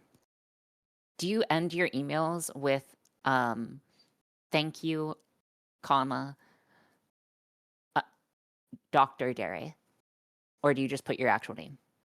I end my emails with cheers and then a shortened version of my first name. Okay, cool. Okay. No, that's fine. It's okay. When I always send like messages first, message, thank you, comma, first name, last name, Oriana Ora, phone number. No, I'm like, I'm unhinged, so I'm like, cheers, name. But like not even my actual name, is like short name. I'm gonna send you a photo of my graduation gown and I want you to give a live reaction to it. Okay. Oh yeah. Ugh. That looks like a superhero costume. Yeah. So it looks like a bad superhero costume. I'm so sorry. It's so bad. And like the hood didn't even make sense. Like there wasn't a way to like make it sit normally. So it was like constantly flipping itself over. I was so angry. That's okay. That's okay. Oh dear. There you go. Everybody verified, independently verified that my graduation gown was ugly. Independently verified that it's ugly? Oh, yeah. Yeah. Wait, has multiple people? Yeah, Mylin also said that it wasn't great. Mylin's my my model parent and also another psychologist. And they said it's also they also said it's not great. They said it's very vibrant, I think was the word they used. I can't remember. Oh, vibrant. And also, yeah, and one of my family members was like, oh, they'll be able to see you graduating from France. And I was like, thanks. That's okay. Yeah. How many people have you showed it to? I like showing people because I need them to, like, because a lot of people think like, you know, it's kind of like you get like the cute little hat and it's like nice choice of colors. It's like it's the choice of colors that's bad. Wait, like, what should I share with you? I feel like I need to share something with you then of equal or opposite value. What to share with you besides memes? Lab coat pics. Equal or greater. I don't know if I have any lab coat pictures. This is so sad. I'm looking. What type of photo you want? What type of photo do you want? I don't know. This is a golden opportunity for you. This is a golden opportunity. I don't know. I'm not good at thinking on my feet. I showed you my graduation gown. Please respond. All right, 5, 4, 3, 2. I have nothing. I don't know. You have nothing. Okay. It's gonna come to me like in 3 days' time. You can have a meme instead. Thank you. That's a good meme. That's how I feel. Me too. Again, that's my underground racket. I'm slowly okay. I mean, I guess saying my plan out loud is not the greatest thing, but like I want to make friends, and I mean, you have your way of inviting people here, right? But my way, I'm gonna just send memes to people and meme my way into their hearts. That's so real because your memes are really good. Exactly. So I spent like literal hours looking for memes. I was on another streamer's stream a little while back, and they also said that your memes are really good. I'm sorry. They also what? They also said that your memes are really good. You were like independently mentioned. Wait, I was just lurking. I can't remember who it was. But I was like lurking in a stream, and then this person said that the memes were really good, and I was like, oh. Monka. Oh, was it Avo? Ah, yeah, I remember now. Yeah, it was Avo Chato. Yeah. Yeah. I feel like we're in the same cinematic universe. Yeah. Sense. It does make sense. Here definitely. Okay, hold on. Let me ask you a question, if that's okay. Yeah. Okay, so I'm between a few. Okay, I wanted to know the answer to the pill question. So if you could take a pill and you'd never have to sleep again, would you take the pill? Or like, would you take that as a like medicine? Okay, is it like guaranteed that there's no bad side effects? Sure. That's not very convincing. Let's start with sure. There is no side effects. There are absolutely no bad side effects. You are perfectly A-okay. The second that you take it, you just no longer have to sleep again. Okay. Just quickly before I answer, hi Freddy Guy, thank you so much for the raid. Welcome in, raiders. Hello. Thank you for the raid. I hope your stream was good. How was it? What were you up to? And hello, I'm Psydere. I'm a research psychologist by day, and by night I turn into a magical girl, and I'm still a psychologist because we do science streams here. Welcome in. Ori, would you like to introduce yourself? Yeah, hi, I'm Oriana Ora. I am a VTuber. Well, actually, yeah, I guess I am a VTuber. I do electronics and stuff. Yeah, nice to meet you. Hopefully you had a good stream. Apparently you were learning how to play chess. C4. I don't know anything about chess. I literally know nothing. I know will you teach me? A little. Yeah, don't play it. Step 1, don't play. Okay. Chess is really stressful. I would not suggest. Like, okay, noted. Casually, chess is extremely fun, but like if you get into like once you start reading books and once you start reading like games specifically and like going through lines like specifically past like 15, 20, 30 moves, it gets really it gets really bad. It gets really bad. I see. That makes me nervous. Yeah, I would not. I would not. I think I tried to learn it when I was like in school, and then I just never I'm not very good at remembering things. That's the problem. So like I couldn't remember any of them. I couldn't even remember what the pieces were meant to do, let alone like the patterns that you were then meant to do with them. And like the openings and stuff, I just would instantly forget them. So yeah. Yeah, no, that's fair. That's fair. I've played too much chess. I'm not a huge fan of Oh my goodness. Hello. Hi. Hera, thank you so much for the raid as well. What the heck? Thank you so much. Hi, raiders. Welcome in. Hello. Yeah, 2 raids in a row. I guess we got to introduce ourselves again. Hello. I'm Psydere. I'm a research psychologist. I do psychology things in the day, and then I come and bother everybody with more psychology things when I stream sometimes. We read papers and stuff on stream. And today I am with the lovely Oriana Ora. Could you please once again introduce yourself? Yes, I'm Oriana Ora. I am a human hybrid dolphin VTuber. I make random like electronics and inventions on stream. Yeah, so nice to meet you. I make, again, random devices, so like made Ratatouille real. Never again. That type of stuff. Yeah. And today we're doing Hags in STEM. Now we can do the general explanation for everybody. Today we're doing Hags in STEM, which is we're both STEM VTubers, and we're talking about science and technology and engineering, and maybe we're gonna we're not touching mathematics. I'm scared of it. But all of the things we're talking about it. We should talk statistics. I love statistics. No. No. I love statistics. Oh Please, my God. no.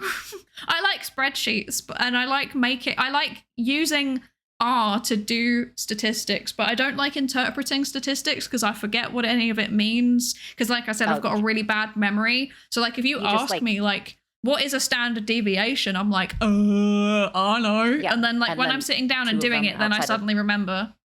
Yeah. Yeah. Yeah, no, you got this. You got this. You 1,000% got this. It's just like variation and then some fancy math formula. Exactly. Hera, how was your stream? What were you up to today? I hope you're doing good. And also, everybody, you should also go all check out Hera, who is technically, I personally think, would also count as a hag in STEM. What are you defining as? But mostly does 18 plus. It's the VTuber definition. If you're out of school, then you're a hag. Is that real now? Yeah. Okay, so basically every VTuber that has rated in today has been a hag in STEM one way or another. Exactly. We're just all hags in STEM. Yeah, technically I think it is meant to be 30 plus, but if it was 30 plus, then I wouldn't count as a hag in STEM. So we're doing the liberal broad base approach. Okay. Yeah. tried to play Blueprints, but that's not my cup of tea, so we watch videos on it instead. That's so fair. So fair. Yeah, absolutely. Please, everybody, please go check out Hira and also Freddy Guy as well. Thank you both so much for the raids. If you need to like get away from the PC, eat some food, drink some water, stretch your legs, etc., please absolutely do. Really important to look after yourself after you've been streaming. But yeah, thank you so much for the raids. It's so appreciated. Thank you. Yeah. I've heard 25. 25 is a wild definition of hag. If that's the definition of VR chat. Oh, okay. Well, okay. Okay, I guess I am a hag then. Okay. Congratulations. I'm going to be a hag officially soon anyway, so. Oh, congrats. Yeah. Thank you. Absolutely. Thank you. I'm so excited. If you say so. I am so. Thank you.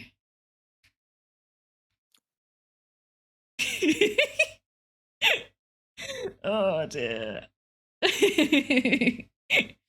I'm a real true official hag. Look, okay, I think that hag is energy, okay? And you don't give hag energy. Wait, you do I give have hag energy?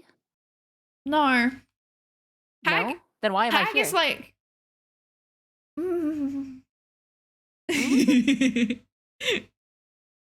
Look, it's just a podcast name, okay? It's just a podcast name. Don't question it. Podcast? Oh, this is a podcast now. Very nice.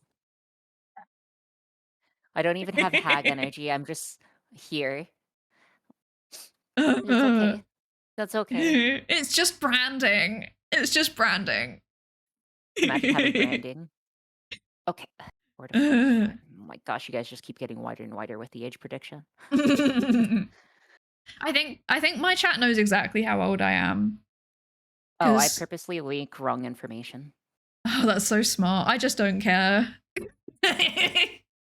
Oh. Cybersecurity, never heard of her. Yeah. That's okay. I'm like, everybody, by the way, we're going to be celebrating my birthday this year, and it's a big one, and it's this specific one, and I'm becoming a hag, and it's on this date, and I'm so bad. Oh, and here's my social security number. Oh, does it? Oh, yes, I'm not sure why. If you could, it's Discord. It hates me. That's okay. Lots of things. It hates me. That's why we're here. I don't. Oh. Cyber insecurity. Oh dear. Cyber insecurity. Yeah, Kleeper said cyber insecurity, except instead of cyber as in digital, it's psi as in psi, as in me. Yeah. Yeah. I thought that was a good. It's a good pun. Kleeper does good puns. Yeah. That's good. Someone has to. Exactly. It's not me. It's never me. I'm not good at puns. Oh, dude, I do like puns as well. But yeah. But are you good at them? No. No, me neither. I think I'm okay at them if I like sit down and think about it. But like I very rarely like I'm one of those people who like I can't think of jokes. Oh no. Out loud. I can do that stuff on the fly. Oh, I can't. Give me your power. See, well, okay. It's between like being mean and not, right? Like you just think, you just do it on the fly. You just go, Jack be nimble, Jack be quick. Jack jump over the candlestick, but I'm dyspraxic. I don't know, man. In a battle, just fall flat on my face. I cry. That's okay. Okay. I've just realized this is Hags in STEM, and we haven't actually talked about STEM properly yet. Yeah. Yeah, we should probably talk some STEM stuff. It's been 2 hours. Yeah, on my end, there's about to be an ad break in like a couple of minutes. Okay. And do you need to go grab a cup of tea? I do. I've run out of drink. And I'm starting to feel parched. I'm feeling parched. I need some water. Okay. So if it's okay, would it be all right if I disappear off? Excellent. Thank you. I'm just gonna say terrible things on your stream. Don't worry about it. Oh. Yeah. Okay, go. Yeah. Dolphins have never canceled anyone. Now that you've said that, I don't I don't like this, actually. I don't like this. Oh my gosh, it's fine. Do you not trust me? Surely you trust me, right? I do. Okay, I'll be back in a couple of minutes. Okay. Hello, chat. It's just you and me now. She's probably still here listening, but that's okay. It's just you and me. What would you guys like to talk about? You know, we could talk about stories. We could have story time. We could talk about STEM stuff while she's not here. We could eat some crayons, yes. Or that was an actual concerning statement. Oh, don't worry, I wouldn't actually do anything about that. Tell us about the crayon flavors. No, I don't think I will. Stem cells? You want me to talk about stem cells? That is a little difficult for me. I'm not overly versed in that type of stuff. What crowns have you got? I just have like the Crayola crowns right now. They're just okay. Burning heat shrink. I don't burn heat shrink, guys. Guys, listen, I don't burn heat shrink, okay? Are the lemon ones or pineapple flavored? They actually have no flavor. So they have different textures. So each individual crown has like different textures and stuff, right? If it was on fire and you burned it, okay, that's fair. So each individual crown has like different flavor or like different textures, but they all like fall under the same spectrum. So imagine like a bell curve. So imagine like a bell curve essentially, and you are just like plotting stuff on that. Crayons in general like range in that way in taste, but they all taste like you're eating crayons, if that makes any sense. Like it all tastes like you're just eating wax. They don't taste any different. The brands do not matter. The brands will taste like the brands don't change the flavor, they change the consistency. And no. So in my experimentation, dude, I hope Psydere has like a wireless headset and she's just hearing me yap. So in like a cross examination, I tried like multiple different brands of crowns and then the same brand of crowns as well across. So even across the same brands, the same colors will have different tastes and they will not taste at all similar. Well, they'll taste similar, but they will not like be the exact same. So like the consistency isn't dictated by color. So yeah.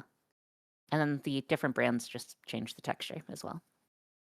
That is the general stuff about that. What other projects can I tell you about? What type of projects do you guys want to know about? Because I actually do quite a few types of projects. We could also just yap about something else. Okay. Let us see what we got here. You can plug in your current one. The emotion detector was fun. Oh, yeah. Yeah, we made an emotion detector. Dude, okay. So, yeah, so was the painting robot. Yeah, both of those were recent inventions. What was your first stream project?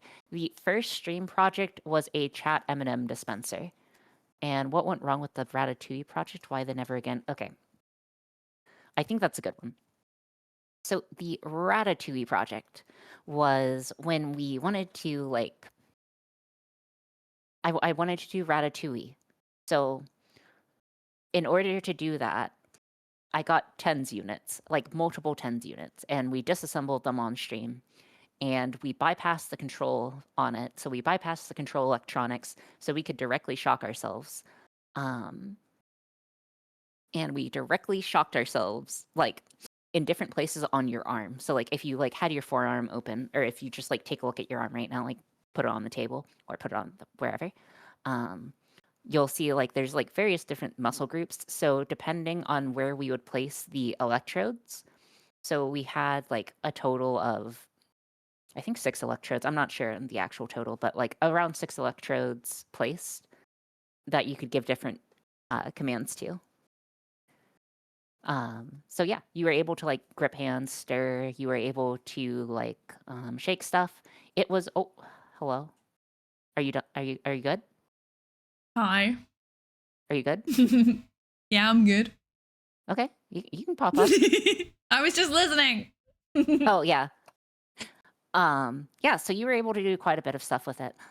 It was we did pretty well making the fried rice, I would say. Like, we were actually able to make the fried rice. And for the emotional detector thing, the original idea was to use EEG or like some sort of electrical sensing, but unfortunately we ran into some slight problems with that.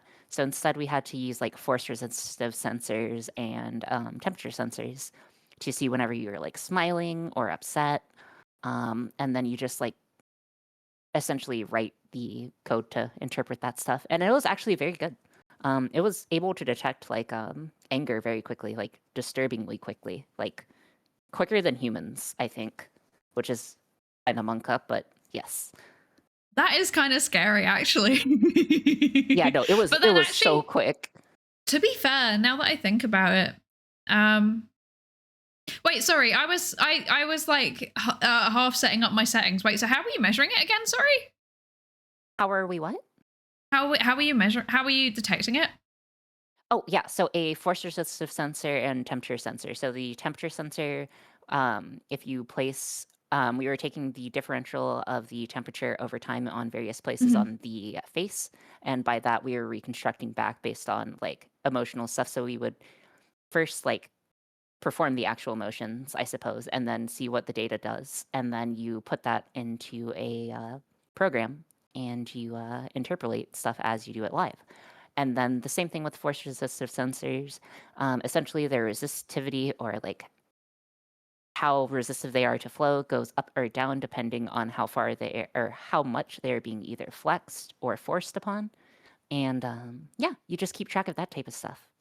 I see. So where were the force detectors? Face. Oh, okay. Face. So it was basically detecting all over my face. How scrunched up your face was. In a way, yes. Okay, interesting. That's really interesting that it was like better at. So basically, we use in psychology we use like galvanic skin response. Face, yeah. Yeah, that would be fair. Duct tape. That would be fair. But you got to keep in mind, I'm a bit low budget, Yeah, of course. But then it's interesting that it was detecting it so quickly though, because that would mean that would actually be quite useful in research, I think. It was definitely sub 1 second. That's really good. It was on the order of milliseconds. I could use this. I could use this for research. We should team up. Oh yeah, if you want to team up sometime. Oh, no. Yeah. I love making random stuff. After a failed yes, that's correct. But I'm not very like. I'm not like you're like an inventive type of creative. I'm like a finding new uses for things type of creative. So if you like showed me what you have, then I would be able to think, oh, we could use this for this and this for this and this for this. I'm not very good at just like thinking up things. Like if you said to me like, what would you want to research, for example, around emotions? I'd just be like, But then if you showed me something like that, then I would start to have ideas. Yes. Yeah, you could definitely do that. And Ori would fail an ethical review. Yes, I would fail an ethics review. It's okay. Human experimentation on yourself is fine, I would say. Yeah. Ethically. Yeah, because it's I would say self-consent. Yeah, it's fine. Yes. It's fine. Yes, we sign the consent forms with ourselves. And everyone that's in my chat has also signed the consent form, because that's what happens when they click follow. They sign the consent form to take part in research. That's why they earn research credits. Wow, research credits. I still haven't told them what research we're doing. It's okay. We can make research on the fly. Exactly. Well, now no, because like imagine like using that whilst you're like, I don't know, like I feel like it would be a really at the same time or something. Yeah, so or trying to hide your anger and then seeing if it would actually pick it up. The answer is that it can pick it up regardless. I was thinking more like reaction stream to rage bait.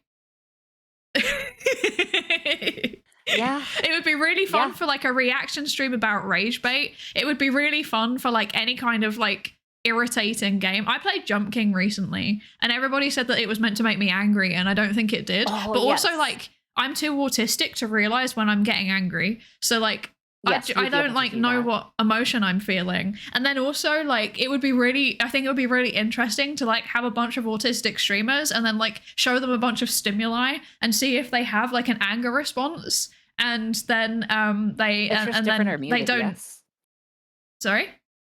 It's usually just different or muted, yes? Yeah. So I have like alexithymia. So like I have the best way I can describe it is that like I have like the physiological response, like my nervous system works completely fine. I have like stress responses. I have like thoughts about things, but I'm lacking like the affect component. So like if somebody says to me like, "Do you feel angry?" Like I don't know what that means. I don't know what that feels I'm like. born of anger. I am anger.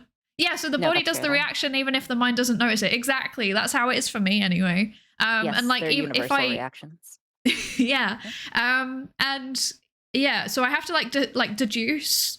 I have to like think about it basically. Like when people ask me how I'm feeling and they mean it seriously, I have to basically not triangulate, but biangulate like what I'm feeling as an emotion so that I can verbalize it to them based on my physiological state and based on the thoughts that I'm having, because I don't sit here and think like I am angry and I feel angry. I sit here and think like this thing makes me want to punch something, and then I have to take anger. that.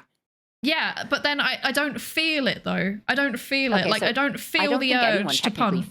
Feels it, but like you recognize that urge as anger, right? It's not even an urge though. It's more just like a thought process. I don't know. It's really strange. Like when I learned about affect in psychology and like how there's like multiple components to it, and then they were like, yeah, and then there's like mood and like affect, and that's basically how you feel. And I was like, but I'm neutral all the time. I actually don't know what that means. And I have like a clinical I have like a clinical label of like blunted affect, so I know that this is like an actual thing apparently. Yeah, I'm broken. Okay. How are you feeling? Fine. You're crying into a crusty Courage the Cowardly Dog plushie. No, but actually, seriously, like I don't realize that something has upset me until I start crying, and then I'm like, oh, I guess I'm upset. Okay, yeah, that's normal though. I feel like wait, is that not normal? Apparently not. My psychologist told me that's not normal. I'm sorry to break it to you. Well, Drat. Okay, it's normal when you're a VTuber. It's normal when you're a VTuber. Yeah. It's normal when you're a VTuber. Yeah.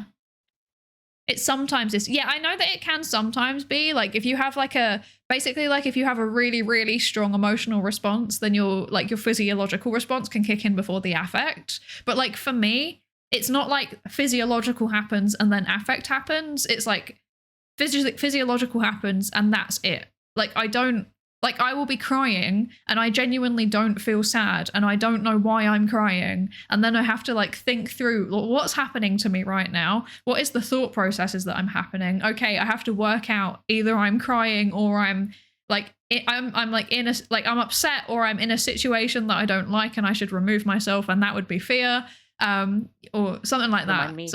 Remind me to send you a quiz after this. A quiz? Certain quiz. Yes, I have to send you a certain quiz because I'm curious of your results. Okay. You'll have to take it later. What's it? It's a special type of quiz. Special type of quiz. Oh, everyone knows what the quiz is and I feel nervous. Oh yeah, no. It's time for Psy to go on the leaderboard. Okay. Have to see gotta see the results. Curious. Are you doing research on me? Yeah. What if I don't consent? No, I will consent. Then you don't have to. I consent for you to do any research you want on me. Okay. I might regret that statement. Yeah. You'll just like wake up and I'm just like slightly like drawing on your appendix, just like this goes out. I don't need it anyway, so. Yeah, you don't need it.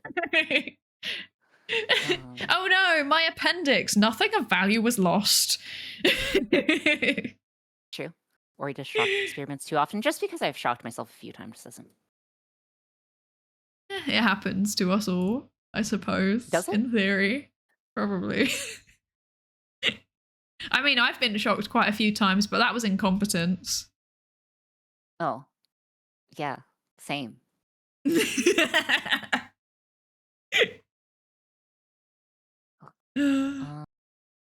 Thinking. We're processing. I've processed already.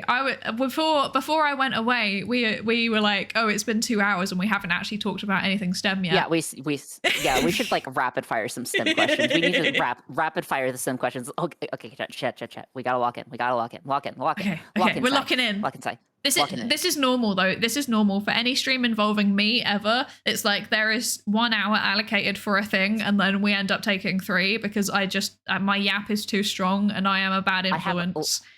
I have literally no plans today. Like my plans is this. Okay, I can be here for the next 12 hours if you really want me to.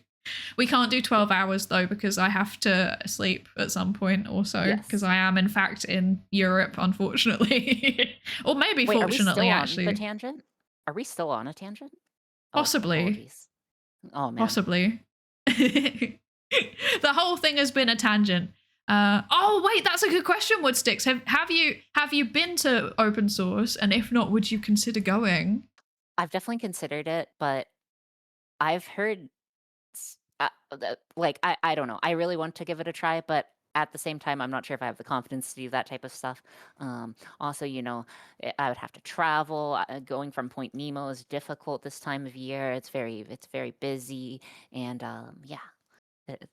I do want to, but I'm not sure if I could really. If I wanted to go, I would need to make a project that would make me proud of going, and that would take a while. I see. I would love to go, but I'm banned from the US. Are you actually? Yeah, I am actually banned. Monka? Not gonna ask why.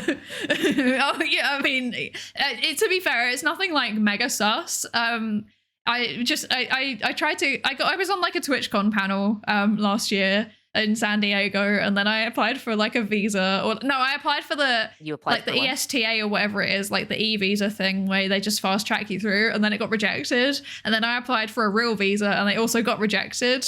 Okay, so you aren't necessarily permanently rejected. It's just I'm not permanently rejected. Yeah, I think it's like I have to wait a few years type of thing. Yeah. Oh, okay. That's okay. We're good. Yeah, it's fine. I'll get there eventually. But I would love to go to open source. Yeah, but I wouldn't go with a project because I'm silly. I work with people, not interesting things. So I have no project to show really. Yeah, sure. That makes sense. We could work on something together though. Yeah, if you want to. We could make a psychology electronics experiment. It would be that would be so fun. We've got like 4 years to prepare. 4 years? Yeah. Monka? Okay. It's fine. I'm not going to be there anytime soon. Yeah. Partner and make a robot that debunks conspiracy theories. Wow. That'd be kind of fun. Wait. I'm not sure why you need a robot for it, though. No, I don't know why you'd need a robot, but like, I wonder if you could do like a sensor that... I wonder if there's a way to detect whether someone genuinely believes a conspiracy theory that they're sharing, or whether it's a joke. Oh, I'm sure there is. Oh, that would be fun. That's ages for a VTuber? What? Oh, yeah, 4 years is ages for a VTuber. I mean, I've been streaming for 2 years now, so... Or like maybe a bit longer, 2.5 now. Okay, no, two and a quarter. Yeah. I'm not making an MRI robot. That would be extremely dangerous. That would be too much. Also, like, expensive. MRI machines are expensive. It's okay. We can figure something out. Yeah. Listen, okay, I'm a lonely single engineer. I got this. Okay, we need to stop side tangenting. We need to lock in. Yes. We need to lock in. Let's lock in. Well, that was STEM related, so it's not a problem. It's fine. Okay. So, yes, Hags in STEM. So this is in fact meant to be somewhat STEM adjacent because we do STEM stuff and things. So I was wondering, so you obviously do like electronics hand cams. Did you do anything like that as a child? Like, how did you get into kind of STEM and STEM adjacent things? So I was always pretty good with I was always very actually no, I was very good at math when I was younger. So that kind of naturally was its own thing, and through basically high school, I really liked math. Though for the science stuff, I can't really think of like I did experiments on the side, but like I wouldn't really what's the word? Um, uh, it's a little embarrassing. It's a little embarrassing. So I would do some experiments. Like when I was like 5, I learned about like water evaporating, right? So I was just like, oh yeah, I'll put out an entire pail of water and see how long it takes to evaporate. And then like one afternoon, it was just entirely gone. And I was like, wow, evaporation, so cool. And then no, it was just my mom poured it out. But I don't know. I've just kind of always been into technology like the entire time that since I can really remember. I've played like MMOs and computer games and stuff since I was like 5. Probably isn't the best of things, but you know, I've just always been into that type of stuff, I suppose. Like I don't think I've ever wanted like my progression of wanting to be things. Like when I was 5, I wanted to be a cash register. Like a cash register, not a cashier, a cash register. You know, totally stable. Okay. When I was younger, I wanted to be a lamppost. And everyone would be like, what do you mean? Like, you want to be like someone that works on the lamppost? And I'd be like, no, I want to be a lamppost. What was your reasoning? I need to know. What was your reasoning for the cash register? I just liked counting. Like, I liked counting. See. I just liked counting the money. Not like actually liking the money. I just liked counting it. Corpa. Corpa? I wanted to be a lamppost because I thought that they keep people safe because it like lights up things and people don't trip over and stuff. And also, you know, now that I'm an adult, I guess crime. But mostly I was thinking about people don't trip over when I was a kid. And I was like, that's fundamentally a useful thing to be. And it's not really appreciated. So I want to make it appreciated. That was my thinking. And also I was like, it's really easy to do because you can just kind of stand there and stick your arms out and hold a torch. And I used to like pretend to be one by doing that. Like pointing the torch down with my arms sticking out in front of me. Yeah. Yeah, it does keep cutting out on my side of stream. Oh, does it? Discord. Okay. Yeah, I think you need to, if possible. I need to turn off, I need to turn off the voice isolation. Can I ask a favor of you? Yes. Before I do it, can you put a filter on me, like a background noise filter on my audio? Do you know how to do that? Negatory. So if you go to the Discord audio output thing, you right click it, and then second from bottom is filters, and then do you have a desktop? Yes, I have a desktop. Do you have the NVIDIA things installed? We can find out. If you press the cross in the bottom left of the thing that pops up, then there may be. I'm still trying to find the filter part. Oh, I'm so sorry. So you right click on it, and then voice it's and video settings? No. So sorry, the source. So if you go to sources, like the little sources segment. On OBS. Yeah, on OBS. Sorry, yeah. My bad. You said no. That's good.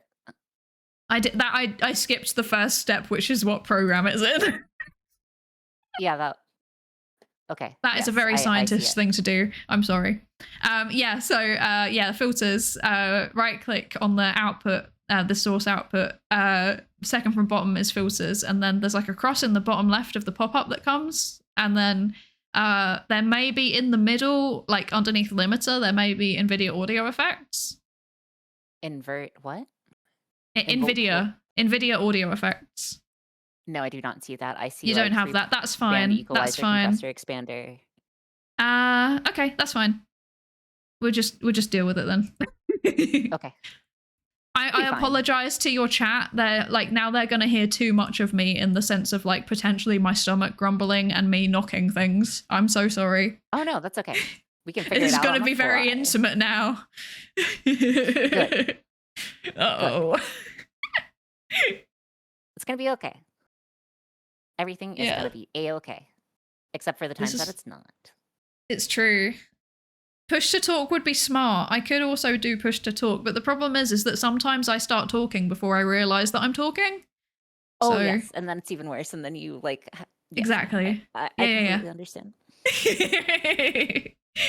Hopefully it sounds better now, though. Okay, yeah, we'll have to see. Wait, did I actually change the... I did, yeah, okay. I did. I did. Okay. I turned it off. Okay. I'm smart. All right. I'm not silly. I am silly, but... Got a little too silly on a Saturday night. I love being silly. Yes. But yes, so after wanting to be a cash register, I switched to wanting to be a mathematician for the longest period of time. So that was basically through high school. And then I was like, oh, I actually want to do hardware or software engineering. And I vacillated back and forth between those two options for a while, but I wasn't really sure what I wanted to do. And then by the time I got to high school, I wanted to do, I essentially was between chemical engineering and biomedical engineering. So chemical engineering is like chemical processes, that type of stuff. Like industrial synthesizing of materials and processing materials. And then biomedical, just like making those actual medical devices, right? So I decided to go with, I did 1 year of chemical engineering, but I got super bored. I was good at chemical engineering. I just found it like super boring, like omega boring. I would regularly have problems that would take up like, you would look at your homework for the week and like you pull it up on your little list and you're like, oh, sweet, I only have 3 problems. And that's how you know you're not going to have a good time. If you only have 3 problems for homework, that's not a good time. That's 9 pages each. And I was not a big fan. I would cry. So you have to like, you have to like run all the calculations and stuff of like, you calculate like free energies, etc. Like each individual process from going from step 1 to step 2, step 3, step 4, etc. until you get to the product. And then like you have feedback systems and thermo and all sorts of wonderful stuff. Not wonderful stuff. But so I ultimately decided like, oh, this is not for me. So I decided to switch to biomedical engineering, which is like electrical engineering, but for the human body. So I got, that's what I ultimately ended up finishing with. It took me a bit longer to get through school, but I did get an undergraduate in engineering and biomedical engineering specifically. So yeah, that's my educational background roughly, and how I ended up. I eventually ended up like doing mostly. I did a bunch of software and hardware projects, and I had offers out of school to go into hardware or software. And thank you so much for the raid, Wolf with Sword. Wolf, I did stream. What the heck? Yeah, Wolf's talented, multiverse talented. Oh my goodness. Yeah, hello. Welcome in, Raiders. Welcome in.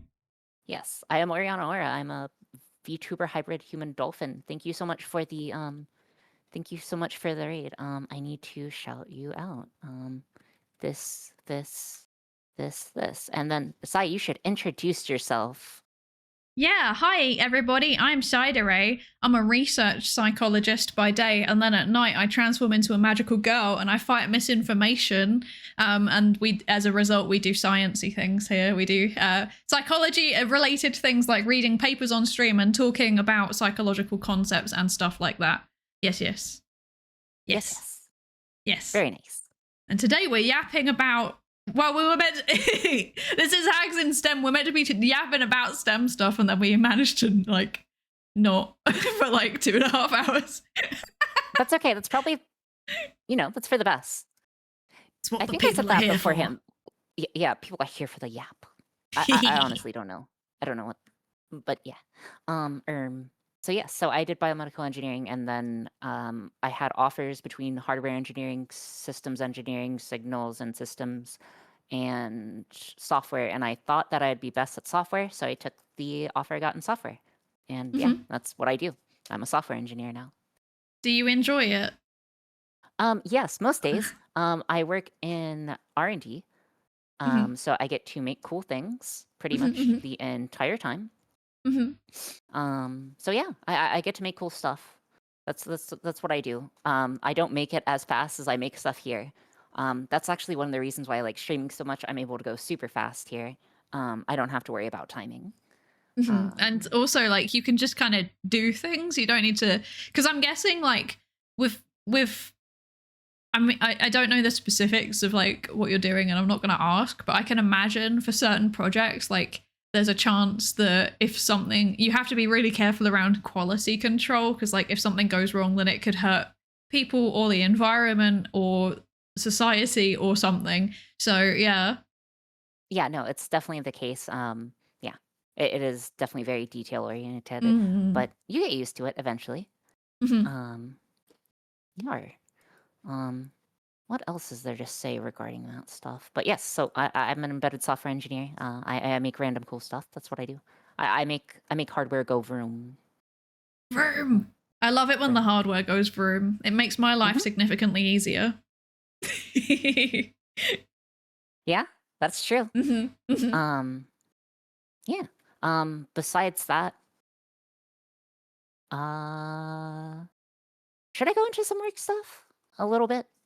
If you're comfortable. Yeah, sure. Okay. You know what? It's fine. It's fine. I can talk about certain stuff. So yes, I am a software engineer. I have multiple patents filed. I have multiple patents filed under under practical applications for quantum mechanics, specifically quantum tunneling. Ooh, that's interesting. And yeah, I just have I just do like research stuff. And yeah, I throw things at the wall, and then things eventually stick, or they don't stick, and then you cry. But yeah, that's the type of stuff that I do. Sometimes. I feel like that's the kind of thing that like, so my like research background is like why people believe misinformation and conspiracy theories and like pseudoscience and stuff like that. And like, I feel like anything quantum is like one of those big things where people just like drop buzzwords and they try to make it sound like cool and spiritual and sciencey, and then there is just nothing happening. Like that, like what they're saying makes no sense. Yes, no, that's totally fair. Quantum tunneling is a relatively well-known concept. It's just basically how far a particle will go into something. So is that the thing where it's like, okay, my like physics background is like nothing, so I'm gonna absolutely balk this. Yeah, but you're gonna have better understanding of this than I am. So, is quantum tunneling the thing where like there's two particles are like, regardless of where they actually are in slit experiment? Oh no, you're thinking of superpositioning. No. Oh, is that okay? Is that what I'm thinking of? Are you thinking of superpositioning or quantum? I don't know what I don't know. Okay, I don't know. I'm sorry. I'm sorry I interrupted you. Continue. Like, so two particles are related to each other? Yeah, I think now that you've said it, I think that what I was thinking of was entanglement. Where it's like two particles are related to each other regardless of where they are in space, and the state of one affects the state of the other. That is entanglement, isn't it? Now I remember. That is correct, and it is unknown until you actually see what state it is. And the second that you do that, no matter the distance away, even if it was like light years away, it would technically instantly be known what it was. Yeah, don't worry. Physics just like breaks when you go near the speed of light or at the speed of light. I mean, it breaks my brain in general. We don't talk about physics at the speed of light. No. That's dangerous. No. That's dangerous business. But you know, it's really funny because like Z, like Syzygy Altair, she's like, so her VTuber, her lore is that she is a particle from... No, wait, she's like, Bang, right? What is she? Yeah, from the Big Bang. And she's like, her thing is always like speeding at sea. And then I'm like, but I don't want you to do that. Yeah. Do you know how many problems you're causing? Years old. Yeah, she is. She canonically is. She is canonically the oldest VTuber. That's why she was an older one. Exactly. Yeah, that's why she was the first guest on Hags and STEM. Yeah.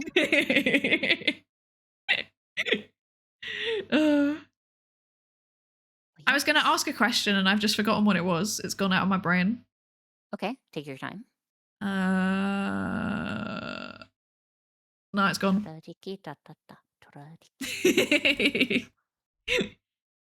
Oh yeah. So why did you choose? What? So okay. Maybe, actually, no. Here's a better question. That's kind of riffing off the same thing that I was about to say. I was going to say, why did you choose? You've already explained why you choose. I'm more thinking like, why did you stick in it? That's a better question. Like, what do you find enjoyable about embedded engineering? Or software engineering? Yeah, software engineering. Generally, I just like, I don't know. It's like solving you get to solve a puzzle every day at work, for lack of a better word. So you're always trying to figure out solutions to problems, and it's generally extremely open-ended, right? So yeah, it's generally extremely open-ended, and I like the fact that you're able to just, full send problems, and there are a billion different approaches, and then there's a billion different ways to optimize or to like go through it. I find that to be interesting. I see. I think so. Psychology is kind of weird, right? Because technically, if you look on the list of sciences, we are on the list. We're experimental psychology is yes, by definition we're a science, because we do in fact control things and also manipulate things to try and answer questions. But I also feel like we're like weird. Because weird in what way? Well, I hear a lot of people who say like they go into STEM or they stay in STEM because they enjoy solving problems, but I don't solve problems very often. In fact, mostly I create new ones. Very nice. How many new ones do you create? No. I mean, there's always like, I feel like research is different than engineering, right, when it comes to that approach, because engineers care about like not necessarily unraveling why something works, while research is more why does something work the way that it does. That's true. That's very true. I always feel like it's like how. Yeah, I feel like engineering is like, there is a problem, I solve it, I work out how it works, and just enough to solve the problem, and then after that maybe we like maybe just a little bit more to like make it safety regulation compliant, and then after that we don't question it anymore. Whereas like science is like, okay, but now there's like all of these things that we don't understand happening with this project that you've just done, and I want to understand what that is, like why is that happening? Yeah, no, that's totally normal. It's like happens. Two ends of the same coin. Two ends, two sides of the same coin. Yeah. But like, even with like applied psychology, I feel like you're still not solving problems. I mean, but again, we mostly create them. That's okay. That's okay. Yeah. I think because like people are like fundamentally a really complex system, so there's no, and like so many things cannot be controlled that you kind of have, like, I feel like psychology is almost like in the gray zone between a science and an engineering in a way. Psychology's in the gray zone. Interesting. Yeah. I'm thinking. Then we're thinking. Interesting. That's an interesting take. Well, because like fundamentally we can't ever understand everything about how people work. Like we just can't. There's too many degrees of freedom happening. So we like, it's impossible. So yeah, I don't know.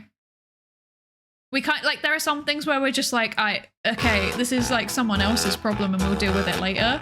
And then other things where we're like, okay, now we will try and find an answer on this thing. Yeah. Yeah. Hi, Zergia. Hello. Thank you so much for the raid. Hello. Welcome in. How are you? I hope you're good. How was your stream? Welcome in. Yeah, hopefully it was good. Yeah. I mean, Zergia, I don't need to introduce myself to you. We've literally met. But Ori, would you like to introduce yourself to Zergia? Oh yeah, hi Zakia. I am Oriana. I am a human hybrid dolphin VTuber inventor, and I just make random inventions on stream. And we are just doing Hags and STEM, so we're talking about STEM, and we're apparently Hags. Yes. Yes. Yeah, get in the Skinner box. I forgot that we're meant to be doing that as a response message. I forgot. Yeah. This is like a new thing that we've decided, is that when raiders come in, my chat are going to respond with get in the Skinner box. Mm-hmm. I see. Don't ask why they're going in the Skinner box. You don't need to know. I mean, it's a 50-50 regardless, right? And they'll exist in a superposition anyways. Schrodinger's Psyducky. Oh, wait, no. Skinner box is the... Oh my gosh, I feel so... That's okay. I don't know what quantum anything is. I wanna cry. Skinner boxes are the psychology thing. Pressing the button thing. Yeah. Getting shocked and not getting shocked. Yeah. There's some really weird photos from them. There's like I've got some memes that aren't say so. See, I've been afraid to do some certain things regarding that stuff. Not the unsay so stuff, but the like making a Skinner box essentially for chat and me. But generally, it would associate like I feel like you shouldn't associate or negative reinforcement bad, right? Yeah, I think in general, like something that could actually involve chat changing your psychology actively is probably not a good idea. I mean, chat's doing that regardless, right? By that is interacting true. with you. That is true, but in a kind of more fundamental conditioning way, I think that would be a terrible idea. Unless it was like a positive one. If it was like maybe if what if they make you more confident? Yeah, they make you more confident, or like if they remind you. What if the hydrate redeem actually hydrated you? Like it was like reinforcing you to hydrate when they did the hydrate redeem. I mean, yes, but then if you don't like that particular event, then you would be negatively conditioned by it. No, that's true. But then if it was something fundamental like drinking, then that'd probably be. You can't really. I don't know. Thank you, Gideon, here for redeeming hydrate. Yeah. Me too. Delicious. I also want to hydrate. Yeah, hydrate or dihydrate. Thank you, Gideon, here for also redeeming hydrate in my side. Oh, you have head pats. That's cool. Yeah. Yeah, they can do head pats. Yeah, I put it on because they asked. I see. I gave in to popular demand. I have many things that I can do. I have my glasses. I can change my outfit when it works. Hello? There we go. I can change my outfit back. I've got a different outfit. I've got I can do this. What is that even for? Why? Please, sir, can I have some more? No.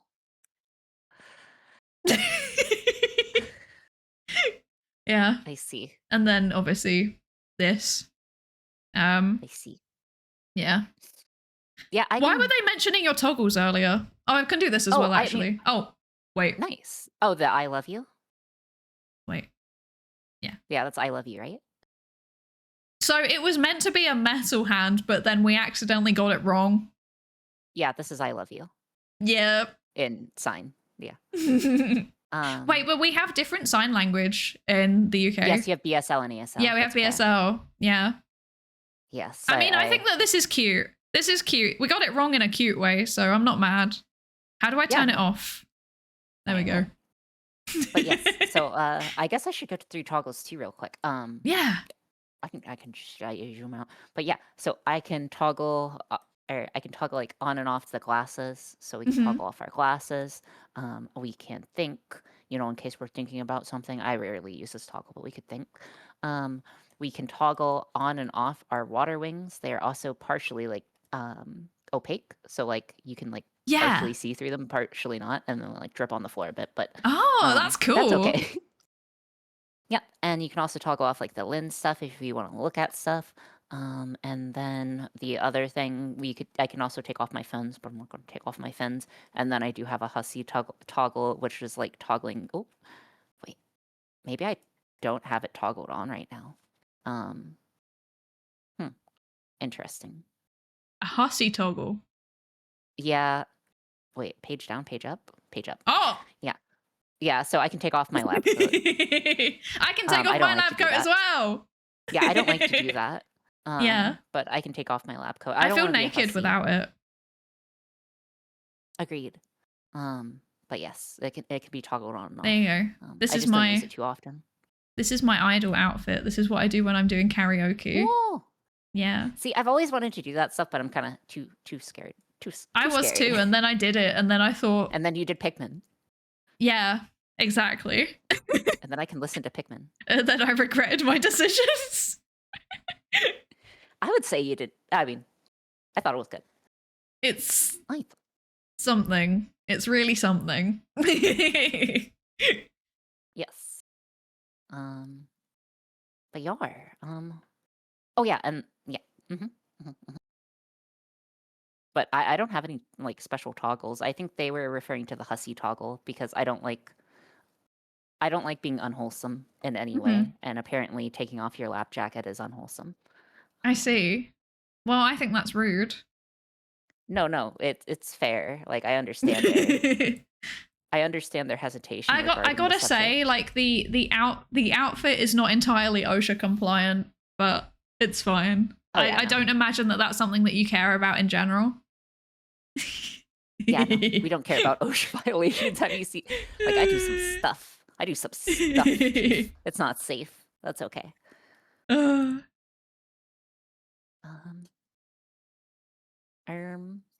Let's see. What else should we talk about? Did we need to continue more STEM stuff? Let me check my list, my STEM related list. Okay, I had one more. I guess I have another question, which is that like, I don't know. Feel free to say I don't want to answer this question. Like, sure. Feel free to just say no. But like, being in like a basically, how were your what were your educational experiences like? Because like generally I've negative. Heard, yeah, I was about to say because I've heard some horror stories about like engineering programs. They scare me. Yeah, it's fair. There are some like upsides and downsides with being a woman in STEM. Like obviously, like it's not black and white, but like yeah, I feel like you like instantly receive like less respect. Yeah. Regardless of the situation. Yeah. Which is kind of rough. Like I could like write a paper on something and then like, oh yes, this is how XYZ works, and then you could talk about, or you could talk with it with someone else, and they're like, oh, that's not how XYZ works, even though they have like no idea about the subject, and that's sometimes a little rough. But you know, that's okay. You take the good with the bad, I would say. I'm not sure what to say in this situation. Work-wise, though. Thank you so much for the raid, Ty. Hi. We love Ty. We love Ty. Love Ty. Yes, I need to shout out Ty. Hello, raiders. I am Ariana Aura. I'm a VTuber hybrid dolphin inventor. And this is Psydere, and we are doing Hags and STEM. Psydere, what type of stuff you do? Hello, yeah, hi. I'm a IRL psychologist with a PhD and stuff. I am in fact qualified, and I do like sciencey psychology stuff. So on Sundays we read papers and talk about psychology and things. So if you don't understand people, that's great. Me neither. Let's try and work it out. Interesting way. Interesting way of proposing that. Yeah. Thank you so much for the raid. Hopefully you guys had a fun time doing your... Wait, what were you doing? Get in the Skinner box. Everybody, you have to get in the Skinner box. Yeah, I don't want to get in the Skinner box, though. Ty, get in the Skinner box. We were... Sinking the British! Hang on a second. Hold up. That doesn't seem very nice. Hold up. That doesn't seem very nice at all. How dare you? So a bit of U-boating, I see.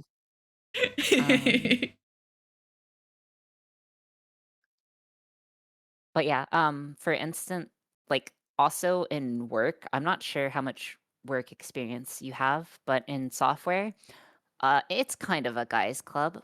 I've had one one other female coworker, and that's it. Like when it comes to like actual implementation and engineering, and like, dude, I'm not sure if I should say this. It's kind of rough. Like, so for those of you who may or may not be in software, essentially whenever you join a project or are working on something, usually your first pull request, or whenever you're trying to put your code into like the main product or whatever you're working on, usually people scrutinize it fairly heavily, right? That's a common thing. However, specifically, I remember when I got with a team that I used to work for, and like they put like well over like 100 something critiques on my code, which was Monka, right? And I was like, I don't think I made that many errors. So I brought it to like a senior software engineer, and I was like, hey, did I make this many errors? And she looked at it and was like, no, you didn't make this many errors. Like there were like 3 or 4, like 5 valid comments, and the rest were entirely nitpicks and just to get your goat. And wow. Yeah, that's your average experience that you can expect. Smile. Pain. I'm sorry. Yeah. Oh no, it's okay. It gets worse, but it gets better. Critique 43. Don't be a woman. It scares me. Yeah, that's valid. PR hazing is real. Yeah, dude, PR hazing is real. But yeah, it was bad. It was pretty bad. But that's okay. I feel like I have I do have a bit, not much, but a little bit of like software experience. And I feel like my experience is like the opposite, because I'm a psychologist and people don't expect me to be able to code. Interesting. So then like whenever I do literally the most simple thing, like literally just like even just I managed to do, I don't say I managed to do, I do pull requests literally all the time. It's like part of my job. But like if I do a pull request on like a project with new people, they're like, oh my gosh, well done, how did you work out to do that? That's incredible, great job. And I'm like, okay. Yeah, that's rough. I feel like it's like the two ends of the spectrum. It's like you're either like hazed really bad and like everybody's overly critical, or they like expect nothing of you, and then when you do on you too much. Yeah, oh my god, yeah. Yeah, like it's useful when you need to ask a question, but like yeah, because like if I don't know, if I need to ask a question, I can pull the whole like, I'm just a little girly, I'm just a little psychologist girly, I don't know anything. What is a Git? I don't know what that is. What is a command line? I don't even know what does that mean? And then I actually and I kind of know what I'm doing, but it's just sometimes I do it just to make them explain things, so that I can sit and laugh at them. But they don't know that I'm laughing. Oh, I don't do that, but yeah. It's okay. No, because sometimes they explain things in like such a basic way that it's just kind of funny. Like the explanation ends up being helpful, but sometimes just the way of the framing of it is just really funny. Yeah, no, that's 100% fair and valid. Yeah. But yeah, I don't have to do software stuff very often. But I can't say the context of it, because if I say the context, then it's gonna dox me. But I will tell you afterwards. But yeah. Oh no, it's fine. Don't worry. You don't have to. Oh no, I will. I don't care. Yeah. Question did I have for you? You never did answer the pill question, by the way. Oh yeah. I assumed your question or the answer was yes, because you the answer is definitely yes. Yeah. The answer is definitely yes. Because in my opinion, the answer is always yes to that question. If you weren't, just like for a bit of context for those who may or may have not been here,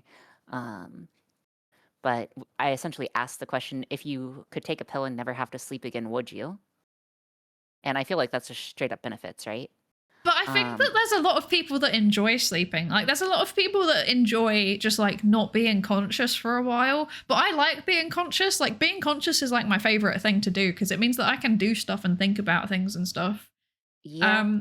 I think that I would kind of miss the process of like feeling tired and then suddenly next thing you know, you're not tired anymore. Like, that's kind of nice. You can still pretend to sleep. That's true. You can. You can still do that when not as well. You can. And then I've been doing that a lot recently.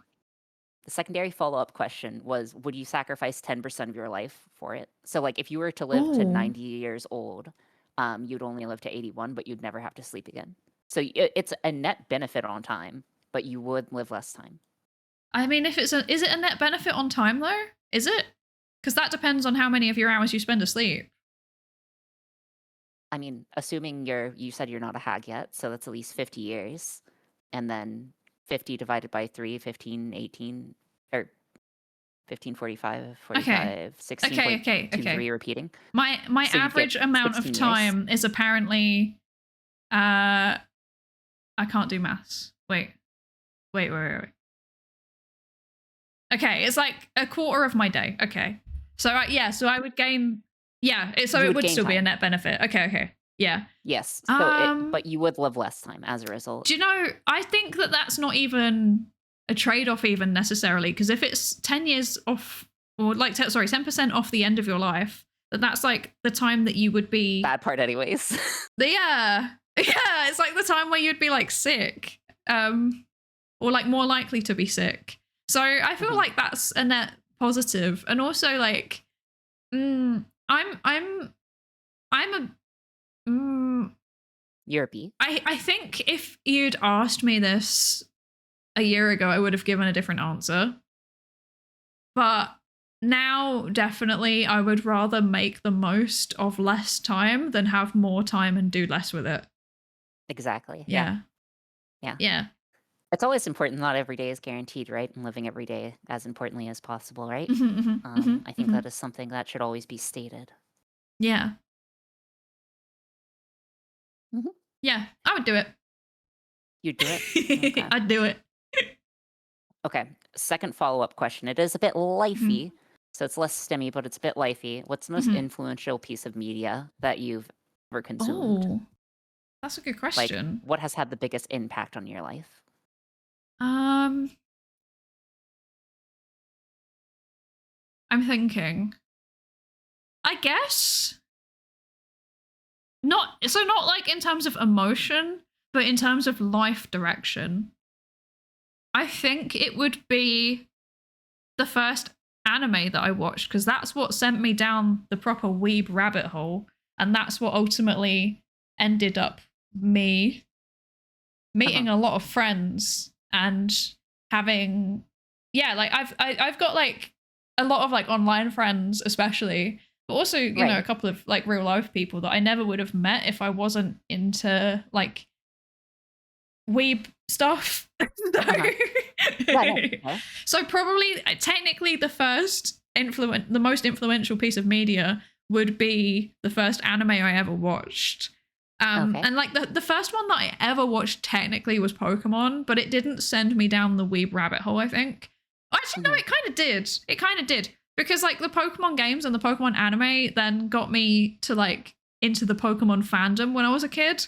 And then from there, I then met other people that virtually met other people that then were like, oh, I like anime. And then I was like, what is anime? And then I went on to watch anime and became a weeb. So it is, I guess it would technically be Pokemon from that logic. But like the first, like not for kids dub anime that I watched was Elfen Lied.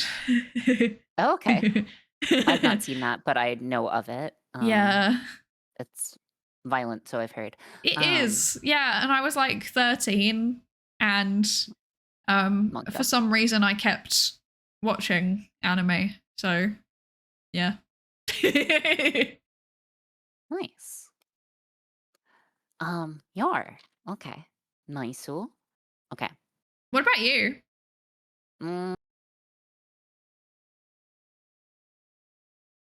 I'm not sure. My gut feeling is like Steins Gate, which Oh, good is an choice. anime. Yeah. For similar reasons. Yeah, World of Warcraft, if that counts, but that's not, in my opinion, that's not like that's consumable media, but that's I different. mean, like it is it is a piece of media. I think that counts. I mean, okay, then that counts because I've spent like 17,000 hours in World of Warcraft across time, which is a little bit. I'm sure you may recall that, or that. Like, I'm pretty sure. Yeah, I may play a bit too much WoW and other MMOs. So yeah, I guess that. I mean, I think I was more toxic because I was a semi-competitive, like I was a semi-professional competitive Call of Duty player when I was a teenager, so it could be worse. Oh yeah, again, I had the opportunity, that sounds so vague and corporate posting. But I had I was at several points of playing WoW very good at it. Like I've played against like all I've gotten to play against all the cool streamers. I have like screenshots of me beating them. Like I got to play on stream some. Like it was cool. But I don't know, Chief. I don't know, Chief. I don't know. I'm just digging myself into a hole. I play too much World of Warcraft. Not as much anymore. Yeah. Yes. Being in STEM does that. Being in STEM does that, yeah. Yeah. I'm like, remember when I had time to like do things? Wild concept. Wait, you still have time to do stuff, right?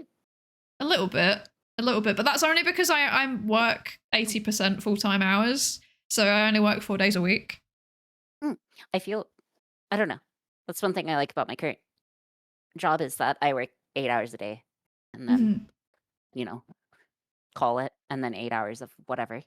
And yeah. 8 hours of sleep. I do have the same thing, but my job's kind of weird because I'm like, I work at like a small. I work for a small team, but like it's also like flexible and remote. So like basically my hours are never consistent over a week. They average out to being 4 days a week. Like it's 4 days a week, 7 hours a day. But in reality, like they're kind of all over the place. Like I'll have some weeks where I just have more work to do, so I end up doing like a 50-hour 60-hour work week, and then the next week I'll do like 15 20 to make up for it. But yeah, it's a weird state of affairs, but it's fine. I see. Yes, that is a little interesting. Again, I like consistency, so like mine is a hard 40, and I'm just like, I'll just like throw a smoke bomb and disappear. That's what will happen. Like 8 hours. Oh, I'm gone. Run out the window. This is smart. I wish I could do that, but I am not smart. I just had my. I mean, I'll just like leave mid conversation. I'll just leave mid conversation. Just like, see ya. Gotta go. I have a schedule to upkeep. I stream Monday, Wednesdays, and Fridays. I have a schedule to upkeep, I must tell you. I do. I finish early on Monday and Tuesday because those are my stream days, and then I work a bit later on Wednesday and Thursday so that I can make up for it. Also, your mic hasn't done anything weird, by the way. I was expecting weird stuff, but there has not been a single weird sound. That's so good. That's so good. Okay, so basically what I've done is there's an ad playing on my end. Sorry. What I've done is I've swapped it over from the what's it called? I pushed it over from the crisp noise suppression to the standard noise suppression. And apparently that's made it better? ? Yes, it has made it better on my end, at least. I haven't noticed. Okay, that's good. I've not actively noticed it. I have learned something. I can just leave it on that forever now. Now that apparently that's fixed it, I'll just leave it like that forever, and then it's all good. And I never have any problems again, hopefully. Totally, that's definitely how it works. Yes. What else? Okay. So a slightly more, I have a fun quiz question for you, okay? Okay. Fun quiz question for you. what is the most, because I like inventions, so, I keep track of inventing stuff. What is the most reproduced invention of all time? Ooh, reproduced in what way? Quantity. As in, like, it's an invention that is mass produced, or as in it's a invention that is reinvented across multiple contexts? It is produced in quantity. So, like, if someone said the wheel in chat, for example, so like the wheel has been produced X billion number of times. I reckon it is a ballpoint pen. All right. So, are you ready for the correct answer? Anyone in chat want to guess? Yes. That means I'm wrong. You are. Oh, 2 people know it. Transistors! Oh, that's so obvious now that you've said it. Oh! Yeah, transistors are the most invented thing, or the most repeated inventions in history. Yeah, because there's so many of them. Like that, yeah, there's so many of them now, like in everything. Yeah, this makes sense. Useful. And they're so small. Yeah. Yes. Oh. We bang out billions of those a day, if not more. I see. I think. No, it definitely should be. Yeah, trillions.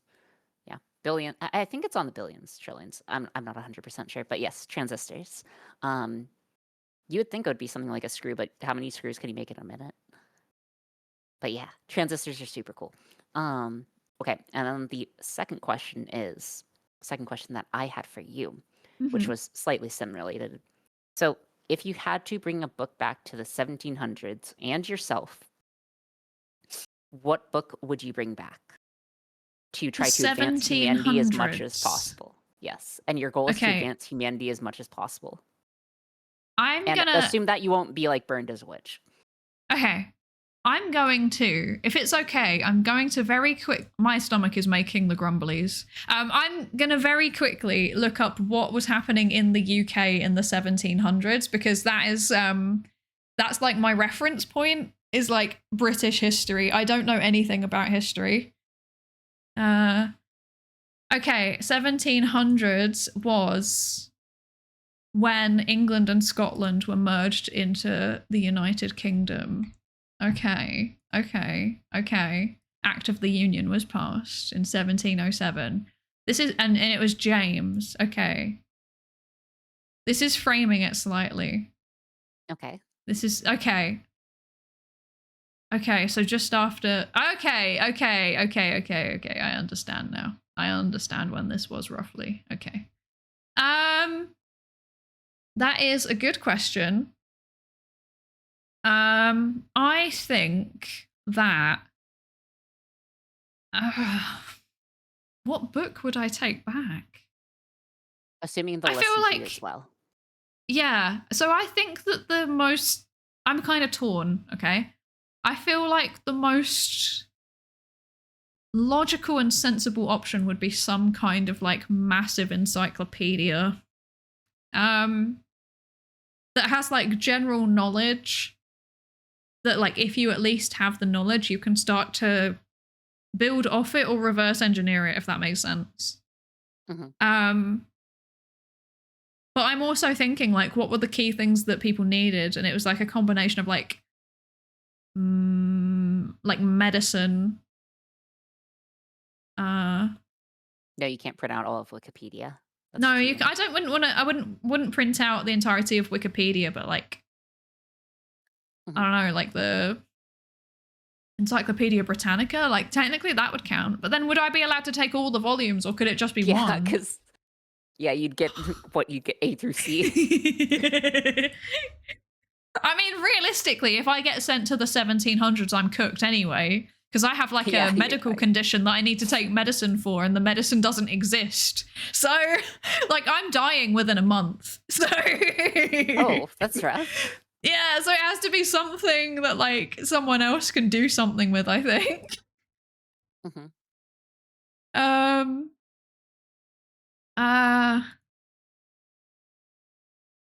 I don't know the exact book, but I would check. Yeah, I'd take some kind of encyclopedia that has like medical knowledge, because then at least I'd be able to maybe survive myself to some extent or another, perhaps. I don't know. No, there would be no chance. The drug that I need can't be produced. Okay, never mind. That's rough. Wait, how do you know it can't be produced? Because is it a it's new relatively new. Yeah, it's Okay. relatively new. It's not like massively new, but it's like relatively new. When was it? When did it start being produced? Is there any information on? No, there's no information. Oh, it became available in. Yeah, okay. It was discovered in 1972, and it became available in Europe in the 1980s. So it's not like if you knew what it was synthesized from, you might be able to do that. Yeah, but I wouldn't because I'm not that kind of scientist. Oh. That's rough, lady. Yeah. I don't know. Maybe if there's less population, maybe actually maybe I should take some kind of psychology textbook actually, because then I'd be able to use it as a reference material. And no, because I feel like I know a fair chunk of psychology stuff already, so I wouldn't need the reference material. I could write my own textbook based on what I remember. No, I think something general like an encyclopedia. Yeah. Okay. And then I'd have to speed write a book, and then I'd die. Speed write a book and then die. Yeah. That's okay. Yeah. Okay. That was my question that I had for you. One of the questions. Interesting. I would take back medical textbook. I think that's the obvious smart. answer. Yeah, that is the obvious answer. You just do basic sanitation, germ theory, millions of more people live. Surely that will be good enough. That should accelerate things, I would hope. Yeah. Penicillin was discovered, but it wasn't easy to make and collect. I think that would be the problem with mine as well, because mine's basically Penicillin was discovered until World War II, shortly after. Or sorry. Basically, I have like a bleeding disorder. So whatever they used to do to the hemophilic, kings and queens, leeches or whatever, they would do that to me. So I'd be cooked. Does that make it worse? I mean, a lot of them would die very young, so that's okay. A little anemia never hurt it. Well, actually, hemophilia is different than yeah. Blah, blah, blah, blah. I'd be cooked. I'd be cooked. That's okay. It's interesting. Whenever you say, or whenever I phrase that question, I actually never thought of myself in that situation. I just thought of what would. You could take a short history of the British Industrial Revolution and kickstart it a century early. I could. Do you know how to do all the metallurgy and stuff required? No, but maybe that is something I would be able to work out. I don't know. I mean, I feel like if you just introduce if you introduce the concept of any degree of mass production / automation and basic medicine / germ theory and sewers, then you're already on a pretty good start. Perhaps. And also I would be thinking ahead. So I'm I know that modern day London has a really bad problem with the sewerage system because it's too old and too basically the pipes are too thin to deal with modern day sewerage needs. Yeah, sure. Exactly. So I know that that's a problem, so I could make sure that they're bigger. I suppose so. London would be a decent place to live in if I did this, I think, actually. Interesting take. It would be even older then, yeah, but I could make sure that the size standards are future-proofed. No child labor. No child labor. I won't let that happen. I'll use my psychology skills to set up a new religion, and then I'll make sure that everybody's living more ethically than they were, and then I'll I feel realistically that I'd have to marry into a rich family, which is kind of gross, but I think the logistics of this question are a bit cursed when you start thinking about it. The church yearn for the minds. So you're gonna start a cult. That's your plan. Yeah. I'm gonna marry into an aristocratic family. I'm gonna start not a cult, a new religion, a new religious movement, using all of the psychology techniques that I know, and then we're gonna advertise it very heavily, and all of the people of the UK will join it. and because they don't really know how things work yet, because they're all like living in like Tudor houses or something.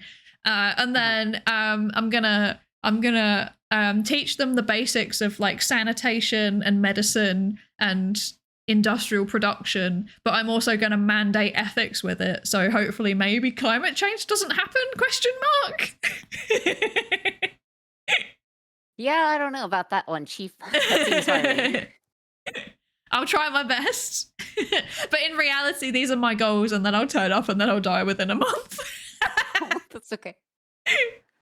Yeah. Yeah. Okay, wait. Okay. Sorry for the side tangent. No, I think that was a good one. Did we have any other major questions that we needed to cover for the STEM stuff? Not for STEM stuff, I think. Okay, so we're just hags now. Yeah, we're just hags. Have a great summer. I hope I will. Yes, that's what hags stands for. Have a great summer. Yeah. So there is a question there that I'm interested in your answer to as well. Okay, what's the question? Who's your Oshi? My Oshi has changed over time. Again, at first it was Numi. At second, it was Owo Labs. And now it's Ellie.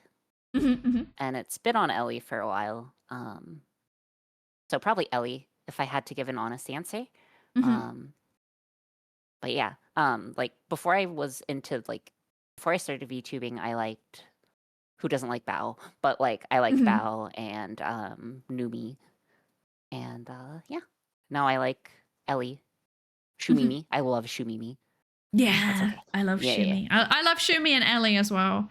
And Uozai was very funny. Good choices all round, I think. Yes, that has been my general progression and how I ended up here, I think. What about outside of VTubing, though? Outside of VTubing, like content creation? No, in general. Anything.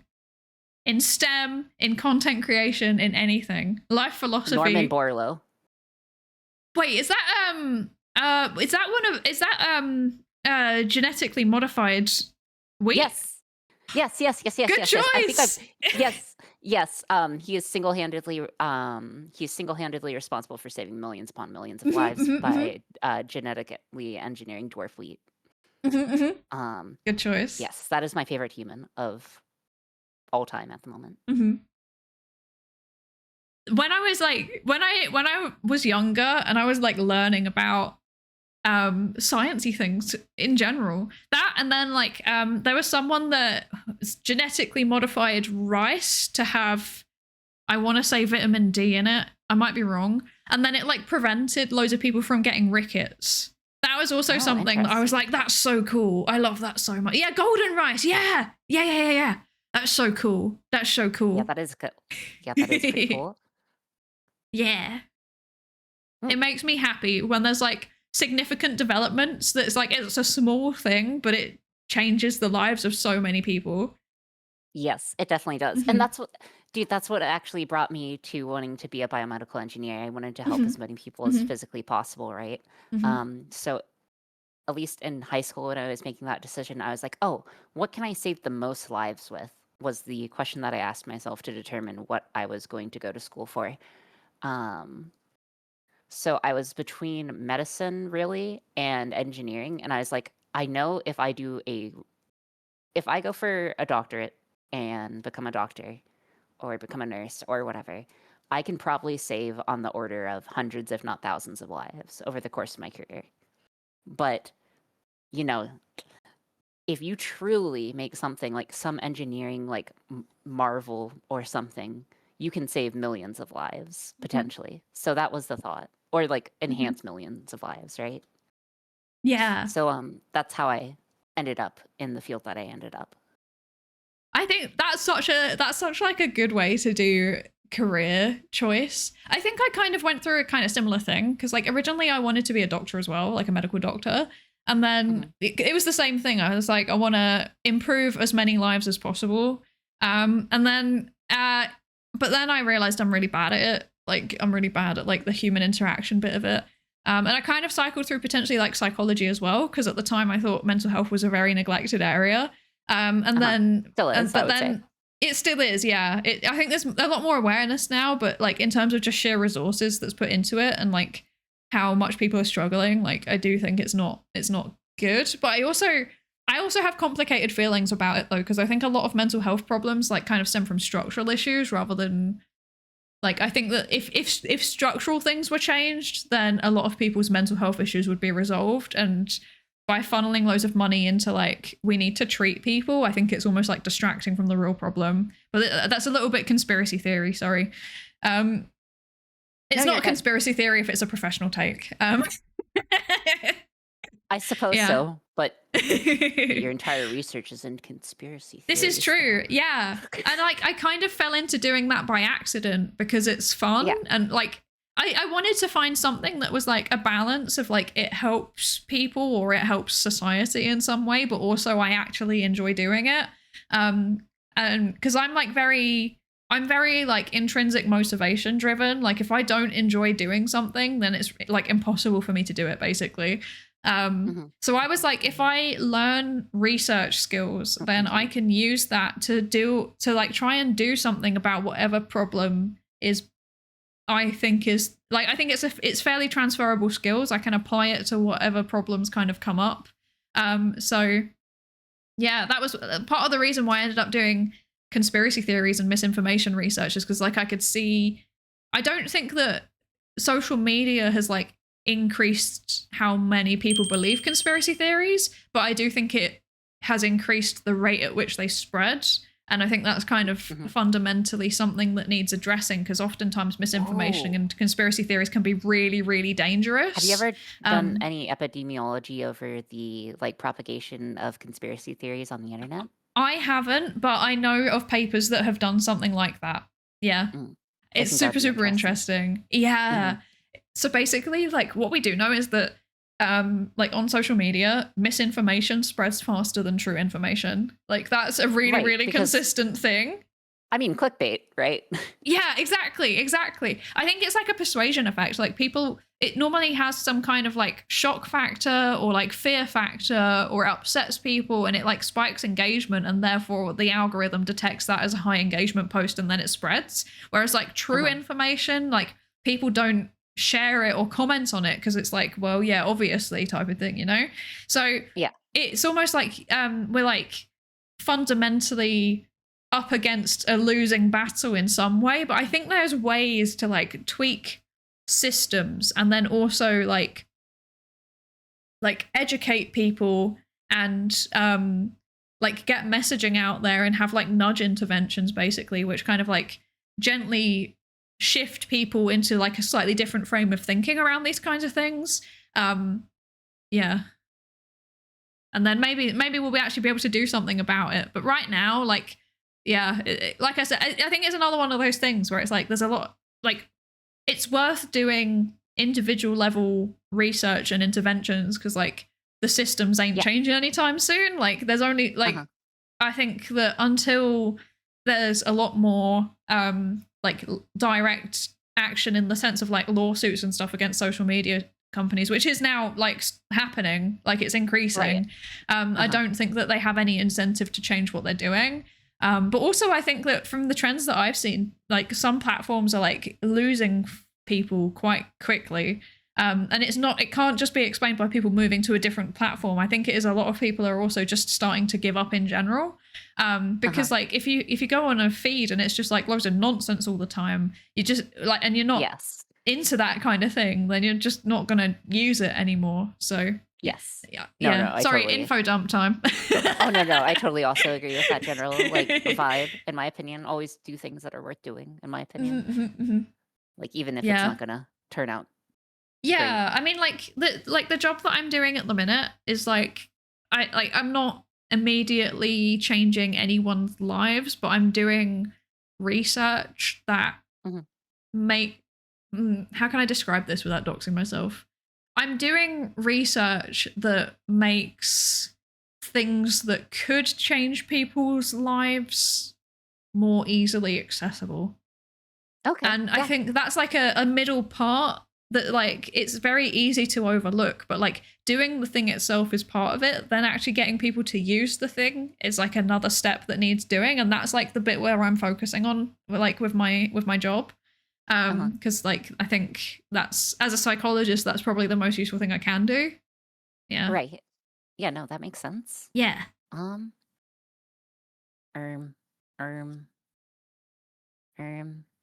I do sometimes think to myself, like, is there something else that I could have done that would have been more impactful? But I don't know if there is, because I think if I'd have like gone into like, I don't know, like play the expected values. Yeah, like I think if I'd gone into like epidemiology or like, you know, like engineering or something, I think I would have not enjoyed it, and then I would have got bored and left. So and it's like the same. Yeah, and then I had like the same debate with myself about like, should I stay in higher education or should I leave? Because like if I stay, I have an opportunity to, like for lack of a better word, to like influence the career directions of like 200 people, 300 people every single year, probably more than that. But then like I don't enjoy it, and if I don't enjoy it, then I'm not going to be motivated to do that. So yeah. I'm basically what I'm saying is I'm not very disciplined. That's okay. Like, again, people find and pay attention and are able to do what they like, right? Yeah, at least exactly. That's my general opinion. Yeah. Yeah. Nod. You okay? I'm drinking water. Wait, did that pick up the noises? No, it didn't. I was just like looking at your mouth at the same time, and it was just like. Yeah, I was drinking. Sorry. I was hydrating. Okay. Hydrating's important. Apparently, I pull weird faces. Oh no! I was just looking. Observing. Yeah, I observe. I take notes. Okay. I just take notes. Okay. As a psychologist, I approve of this. I pressed wrong button. What? Apologies. Okay. Let's see. Well, let us see. Where's the best place to go from here? My Oshi's Tom Scott, by the way. That sounds familiar. I'm not sure if we've had this discussion before. Someone I know is fairly similar. And you're Oshi VTuber? Who's your current like Oshi VTuber? That's a good question. I'm not sure, because he did a video from my city. I love that for you. He did a video from everywhere. I miss him so much, but maybe he'll come back. Yeah, he still has the podcast and the newsletter. He's still around. I still consume a large quantity of his content. He also appears in other people's videos sometimes. Nice. What was I about to say? I forgot. Oh yeah, VTuber, Oshi VTuber. I don't know, because like I'm not sure. I guess because like my Oshis are like my friends. Yeah, no, that's like, fair. But I feel like including your friends is like my Oshis are word? Yeah, like it feels like it's cheating. Like if it's like a person that I don't know, or haven't talked too much. Yeah, or I haven't talked too much. I'm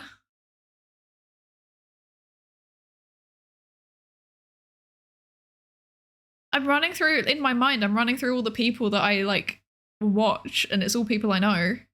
This is embarrassing. Wait, I'm thinking. Okay. I think the main VTuber that I watch but I don't know is like neuro-sama. So I get, but then saying like Veddle's my Oshi is really weird.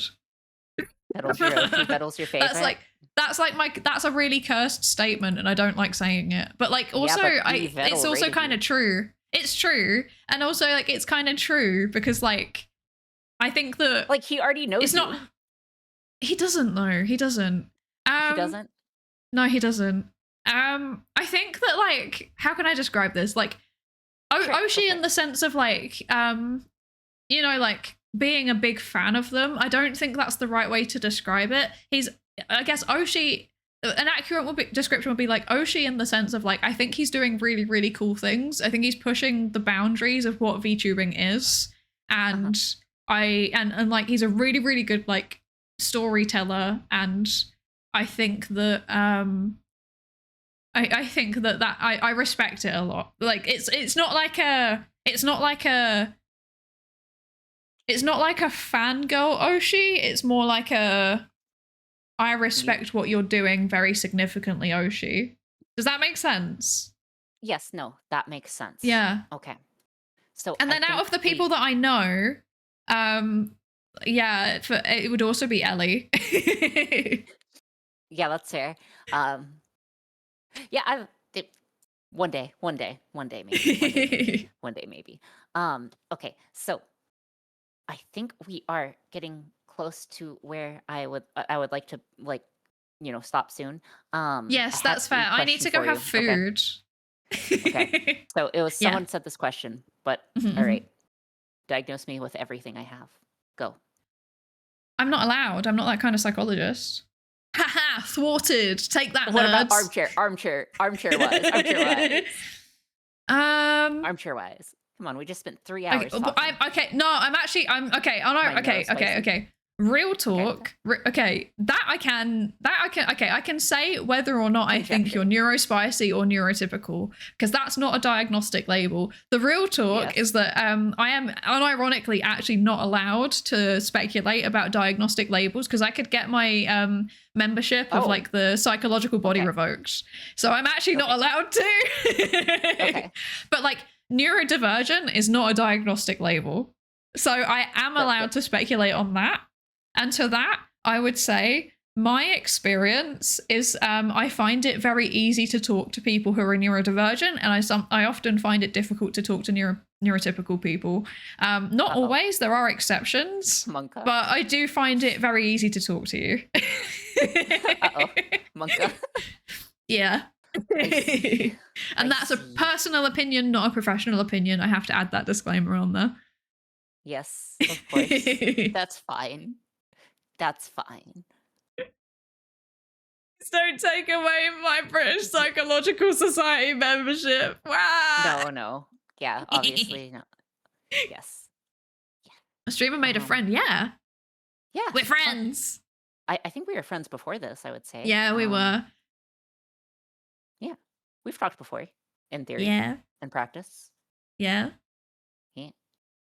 Well, okay. So then what else is what should we do? How do you generally end things? Because I kind of just say I kind of do the same thing I do at work. I kind of throw a smoke bomb and leave. But that's so funny. I normally ask everybody like, where do you want to go today? Like, who do you want to raid today? What are you feeling? Yeah. But because there's two of us, kick you guys out.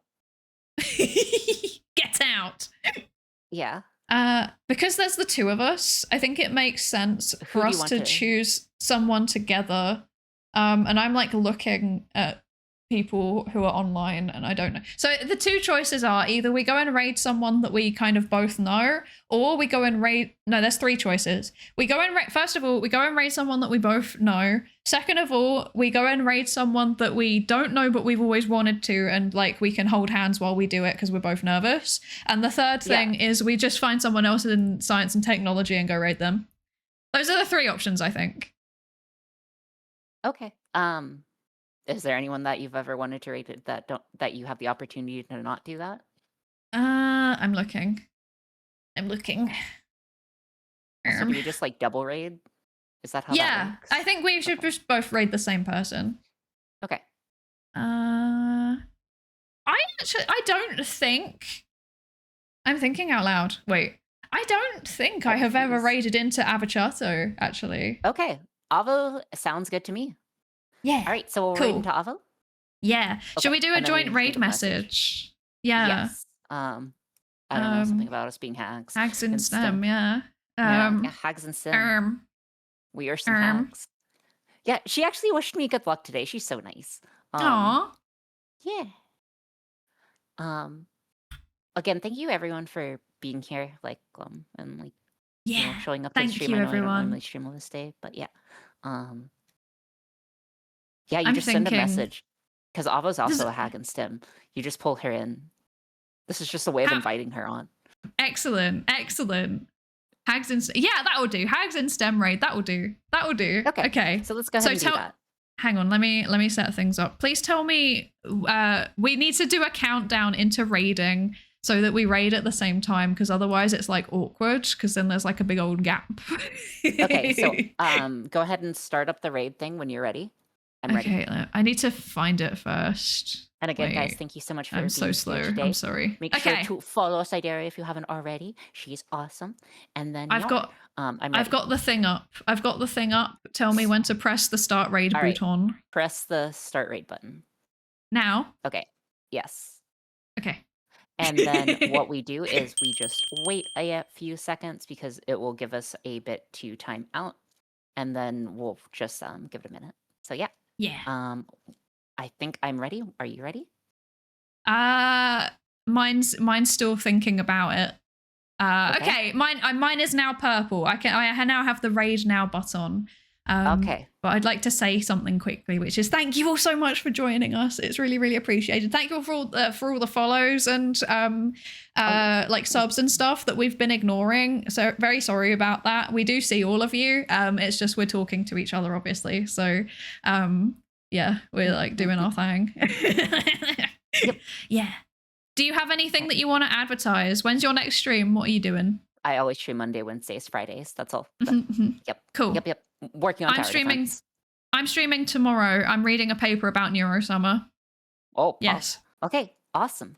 Well, let's go in 5, 4, 3. Thank you, everyone. 2, 1. Thank you. Bye. Click the stop streaming button.